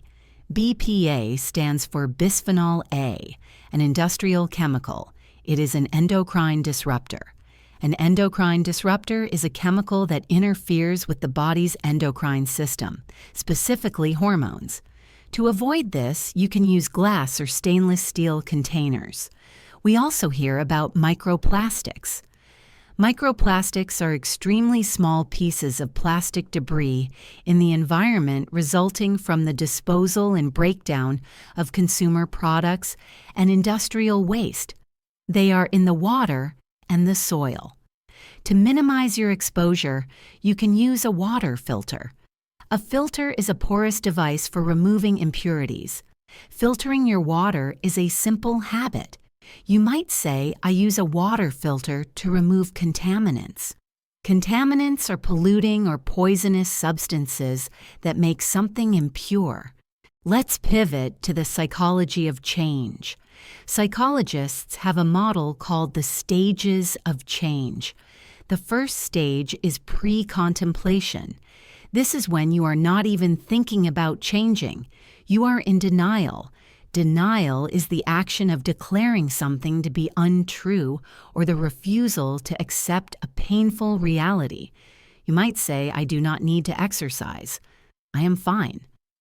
The next stage is contemplation. You are thinking about it. You know you should change, but you haven't started. Then comes preparation. You buy the running shoes, you join the gym, then action. You are doing it. And finally, maintenance. You have been doing it for 6 months. It is a habit. But there is also relapse. Relapse is a deterioration in someone's state of health after a temporary improvement. Relapse is normal. If you quit smoking and then have a cigarette, that is a relapse. The key is to go back to the action stage, not give up. Understanding these stages helps you be patient with yourself. Patience is the capacity to accept or tolerate delay, trouble, or suffering without getting angry or upset. Be patient with your progress. We often talk about metabolism. Metabolism is the chemical processes that occur within a living organism in order to maintain life. People often say, I have a slow metabolism or I have a fast metabolism. If you have a fast metabolism, you burn calories quickly. As we age, our metabolism naturally slows down. To counteract this, we need to build muscle. Muscle tissue burns more calories than fat tissue even when you are sleeping. This is why strength training is so important for older adults. Strength training involves using resistance to induce muscular contraction, which builds the strength, anaerobic endurance, and size of skeletal muscles. It is also called weightlifting. You do not have to be a bodybuilder. A bodybuilder is a person who strengthens and enlarges the muscles of their body through strenuous exercise. You just need to be strong enough to carry your groceries and play with your grandchildren. Functional fitness is the term for this. Functional fitness exercises train your muscles to work together and prepare them for daily tasks. Squats are functional because they mimic sitting down and standing up. Let us explore the vocabulary of sleep in more depth. We talked about insomnia, but what about sleep apnea? Sleep apnea is a potentially serious sleep disorder in which breathing repeatedly stops and starts. If you snore loudly, you might have it. To snore is to make a grunting or snorting sound with one's breathing during sleep. It can disturb your partner. A common treatment is a CPAP machine. This stands for continuous positive airway pressure. It keeps your airways open.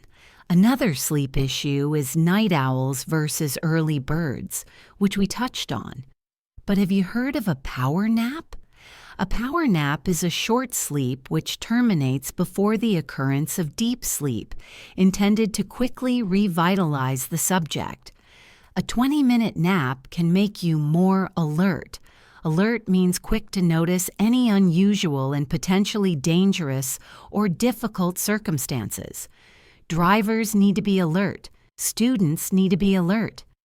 Let's weave in some idioms about health that are related to food. We have the phrase cool as a cucumber. This means very calm and untroubled by stress. She was nervous, but she looked cool as a cucumber. Or to go bananas. This means to become extremely angry or excited. The crowd went bananas when the team scored. Or in a nutshell, this means in the fewest possible words. In a nutshell, eat less and move more. Using these food idioms is fun and makes you sound fluent. Another one is piece of cake. This means something very easy. That exam was a piece of cake. Or to spill the beans. This means to reveal secret information. Who spilled the beans about the surprise party? These are not strictly about health, but they use food words which we are discussing. Now let's talk about the concept of a health audit. An audit is an official inspection of an individual's or organization's accounts, typically by an independent body, but a health audit is a personal review. Sit down and look at your life. How much do you sleep? How much water do you drink? How many vegetables do you eat? Be honest. Honesty is the quality of being honest. You cannot improve if you are not honest with yourself.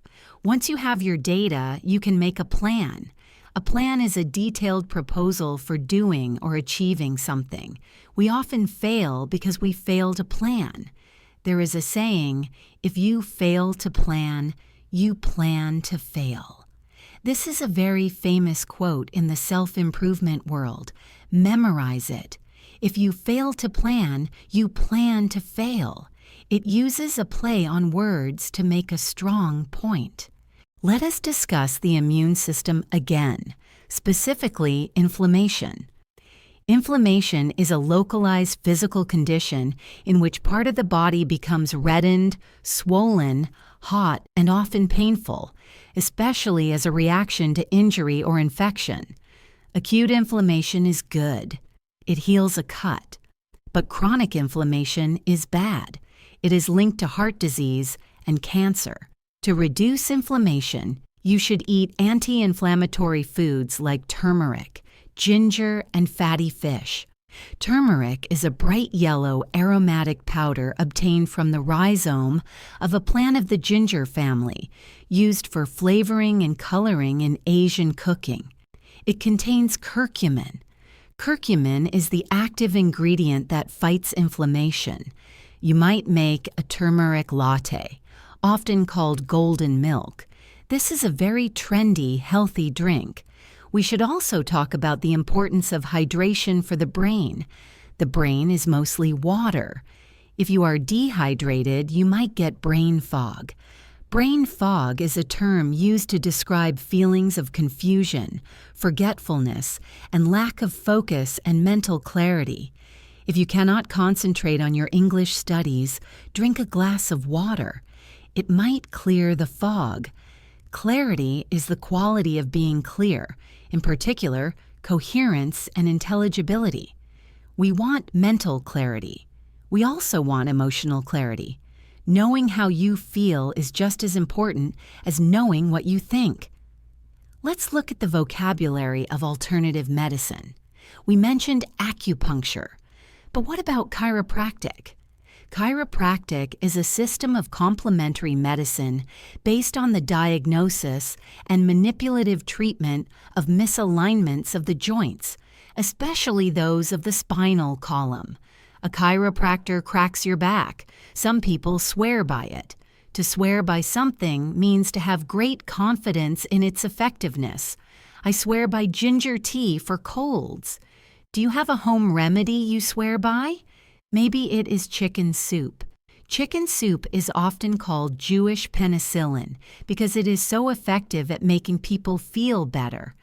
Penicillin is an antibiotic or group of antibiotics produced naturally by certain blue molds. Calling soup penicillin is a metaphor. A metaphor is a figure of speech in which a word or phrase is applied to an object or action to which it is not literally applicable. Let us talk about the gym environment and etiquette. Etiquette is the customary code of polite behavior in society or among members of a particular profession or group. Gym etiquette is important. You should always wipe down the machine after you use it. Wipe down means to clean a surface with a cloth. No one wants to sit in your sweat. You should also re-rack your weights. To re-rack means to put the weights back where they belong. Leaving weights on the floor is a tripping hazard. A hazard is a danger or risk. And do not hog the equipment. To hog means to keep or use all of something for oneself in a selfish way. If you sit on a machine looking at your phone for 10 minutes, you are hogging it.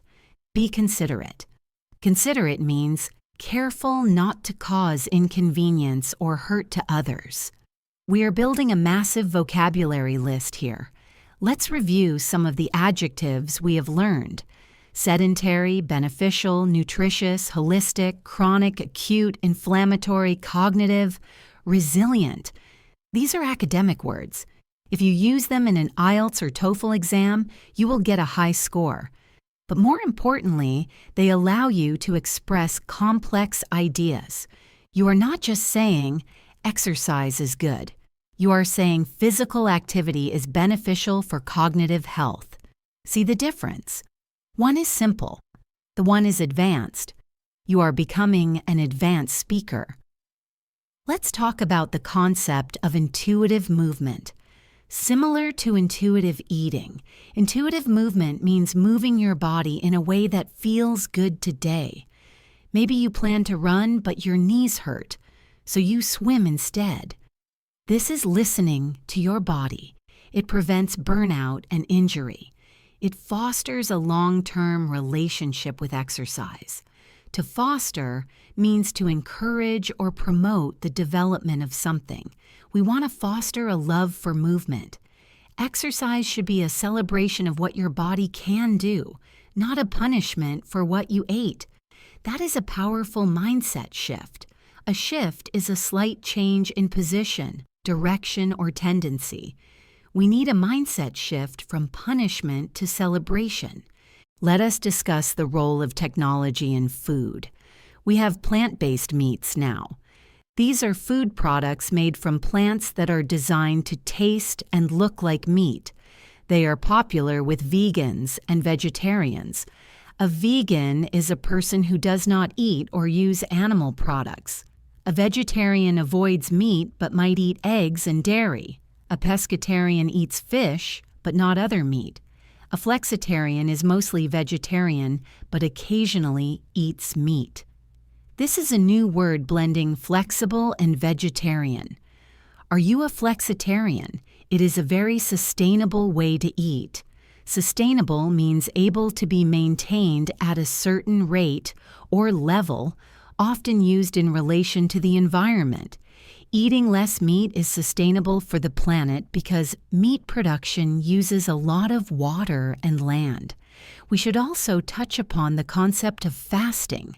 Fasting is the willful refrainment from eating. Intermittent fasting is a pattern of eating where you cycle between periods of eating and fasting. A common method is 16/8. You fast for 16 hours and eat for 8. Proponents say it helps with weight loss and mental clarity. A proponent is a person who advocates a theory, proposal, or project. Opponents say it can lead to eating disorders. An opponent is someone who competes against or fights another in a contest, game, or argument. There are always proponents and opponents in the health world. Nutrition science is constantly evolving. Evolving means developing gradually, especially from a simple to a more complex form. What is healthy today might be unhealthy tomorrow. That is why you need to stay informed. To stay informed means to keep up to date with knowledge. Let's talk about the connection between health and productivity. Productivity is the state or quality of producing something, especially crops. In business, it means how much work you get done. Healthy people are more productive. They have more energy and focus. Companies are realizing this. They are offering corporate wellness programs. These are programs designed to support the health of employees. They might offer gym memberships or healthy snacks in the office. This is an investment in human capital. Human capital is the skills, knowledge, and experience possessed by an individual or population, viewed in terms of their value or cost to an organization or country. Healthy employees are valuable human capital.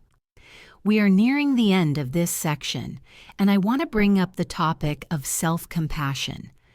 Self-compassion is extending compassion to oneself in instances of perceived inadequacy, failure, or general suffering. It means treating yourself like a good friend.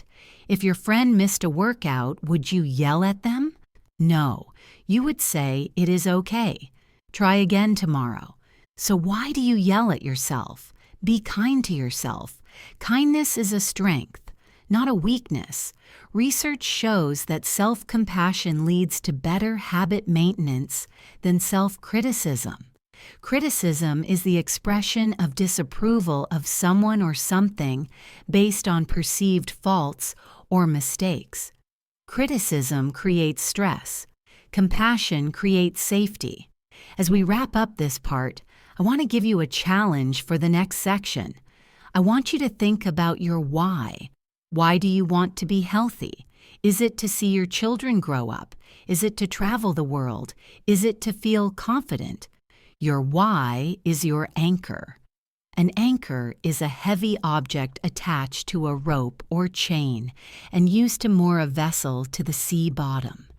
In life, an anchor holds you steady when the storm comes. When you want to quit, hold on to your anchor. Write down your why. Put it on your mirror. Look at it every day. Let us begin with the concept of legacy. Usually when people think of legacy, they think of money or property left behind in a will. But your true legacy is your habits and your values. We talked about the family unit earlier, but let us expand that to your community and the world. When you choose to be healthy, you are casting a vote for the kind of world you want to live in. You become a beacon. A beacon is a fire or light set up in a high or prominent position as a warning, signal, or celebration. You are a beacon of health. People see you walking to work and they think maybe I should walk too. People see you ordering a salad and they think maybe I should eat better. This is the ripple effect.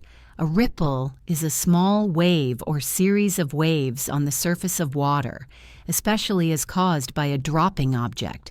You drop a stone in a pond and the ripples go out in all directions.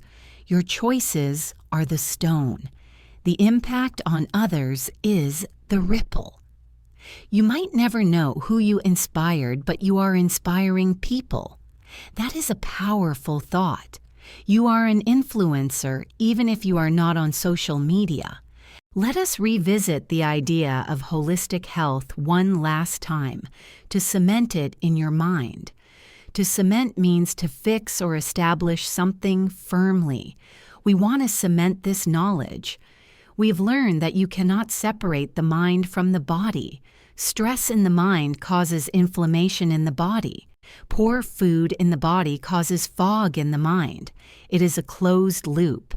A closed loop is a system where the output enhances or inhibits the input.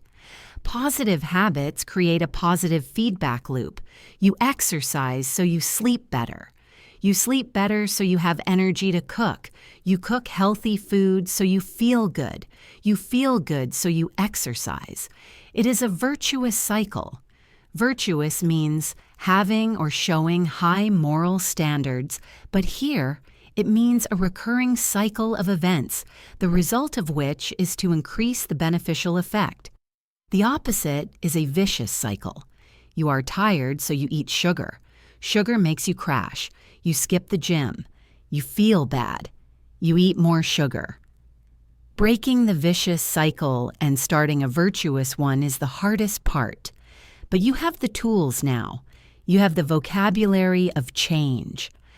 I want to draw a parallel between your health journey and your English journey. To draw a parallel means to show a similarity or comparison between two things. Learning English is exactly like getting fit. You cannot become fluent in a day, just like you cannot get six-pack abs in a day. It takes repetition. It takes failure. It takes resilience. There will be days when you feel like you are not improving. We called this a plateau. But remember, a plateau is still high ground. You are not sliding back. You are just pausing to acclimatize. To acclimatize means to become accustomed to a new climate or to new conditions. Your brain is acclimatizing to English. Do not quit on the plateau. Keep walking. Every word you listen to is a step. Every sentence you speak is a rep. You are building linguistic muscle. Linguistic relates to language or linguistics. Your linguistic muscles are getting stronger every second. Let us consolidate some of the high-level vocabulary we have encountered. We talked about being sedentary versus active. We discussed the difference between acute and chronic. We learned about hydration, electrolytes, and metabolism. We explored the nuances of mental health with words like anxiety, depression, and resilience. We navigated the medical system with terms like prescription, diagnosis, and referral. A referral is an act of referring someone or something for consultation, review, or further action. Your general doctor might give you a referral to a specialist. We also looked at the kitchen with verbs like sauté, steam, and marinate. And we touched on the future with wearables, biohacking, and telemedicine. This is a university-level vocabulary. You should be incredibly proud. Pride is a feeling of deep pleasure or satisfaction derived from one's own achievements. Feel that pride. Own it. To own it means to accept responsibility or credit for something. Own your success. Now I want to give you a strategy for maintenance. How do you keep these habits when life gets crazy? The strategy is called the minimum effective dose. The minimum effective dose is the smallest dose that will produce a desired outcome. If you cannot run for an hour, run for 10 minutes. 10 minutes is the minimum effective dose to keep the habit alive. If you cannot study English for an hour, listen to a 5-minute podcast. Do not let the chain break. Jerry Seinfeld, the famous comedian, uses a calendar method. Every day he writes a joke, he puts a red X on the calendar. After a few days, he has a chain. His only goal is, don't break the chain. This is a visual representation of consistency. Get a calendar. Put an X on every day you do something healthy or learn English. Seeing that chain grow is addictive in the best way. Let us talk about the vocabulary of aging again, but with a focus on wisdom. As we age, we gain wisdom. Wisdom is the quality of having experience, knowledge, and good judgment. Wisdom tells us that health is the true wealth. You can have all the money in the world, but if you are sick, you cannot enjoy it. There is a proverb that says, "A healthy man has 1,000 wishes. A sick man has only one." Think about that. If you are healthy, you want a new car, a vacation, a promotion. If you are sick, you only want to be well. Gratitude for your health is the foundation of happiness. Foundation is an underlying basis or principle. Build your life on the foundation of gratitude. Every morning when you wake up without pain, say thank you. It is a simple practice that changes your brain chemistry. We should also address the concept of setbacks one last time. A setback is a reversal or check in progress. You will have setbacks. You might get injured. You might get the flu. You might lose your job. These are life's curveballs. To throw a curveball is an idiom from baseball, meaning to present someone with a stressful or unexpected situation. When life throws you a curveball, you have to adjust your swing. Adaptability is the quality of being able to adjust to new conditions. Be adaptable. If you break your leg, work on your upper body. If you lose your voice, listen to podcasts instead of speaking. There's always a way forward. Optimism is hopefulness and confidence about the future or the successful outcome of something. An optimist sees the opportunity in every difficulty. A pessimist sees the difficulty in every opportunity. Be an optimist. It is better for your heart. Let us discuss the social contract of health. We live in a society. Our health affects others. If we are sick, we cannot work. We cannot care for others. Staying healthy is a civic duty. Civic duty is the responsibility of a citizen. It is your duty to take care of the vessel that allows you to contribute to the world. Your body is a vessel. A vessel is a ship or large boat, but metaphorically it is a container for your soul and mind. Treat your vessel with respect. Fuel it with premium fuel, not junk. You would not put cheap gas in a Ferrari. You are a Ferrari. Treat yourself like one. I want to leave you with a thought about the power of language. Language creates reality. If you say, "I am lazy," you will act lazy. If you say, "I am a disciplined athlete," you will act like one. This is called affirmations. Affirmations are emotional support or encouragement. Repeating positive affirmations can reprogram your subconscious mind. The subconscious is the part of the mind of which one is not fully aware, but which influences one's actions and feelings. Try saying this affirmation every day: "I am becoming healthier and stronger every day." Or, "I am a fluent and confident English speaker." Say it until you believe it. Fake it until you make it. This is an idiom meaning to pretend to be something until you actually become it. It works. We've spent a long time together. This script is over 10,000 words long. That is the length of a small book. You have essentially listened to an audiobook on health. That is a massive achievement. Achievement is a thing done successfully, typically by effort, courage, or skill. You've demonstrated all three: effort to listen, courage to learn a new language, and skill to understand complex concepts. You are ready for the next level. You are no longer a beginner. You are an advanced learner. You are part of the English in Advance family. So what is the next step? The next step is action. Knowledge without action is potential energy. Action is kinetic energy. Kinetic energy is energy which a body possesses by virtue of being in motion. We want kinetic energy. Pick one thing from this entire conversation. Just one. Maybe it is drinking water, maybe it is walking, maybe it is sleeping early. And do it today, not tomorrow, today. Tomorrow is a thief. It steals your dreams. Do it today. And for your English, what is the next step? Use it. Go to the comments section and write about your healthy habit. Send a message to a friend. Record yourself speaking. Do not let this passive knowledge sit in your brain.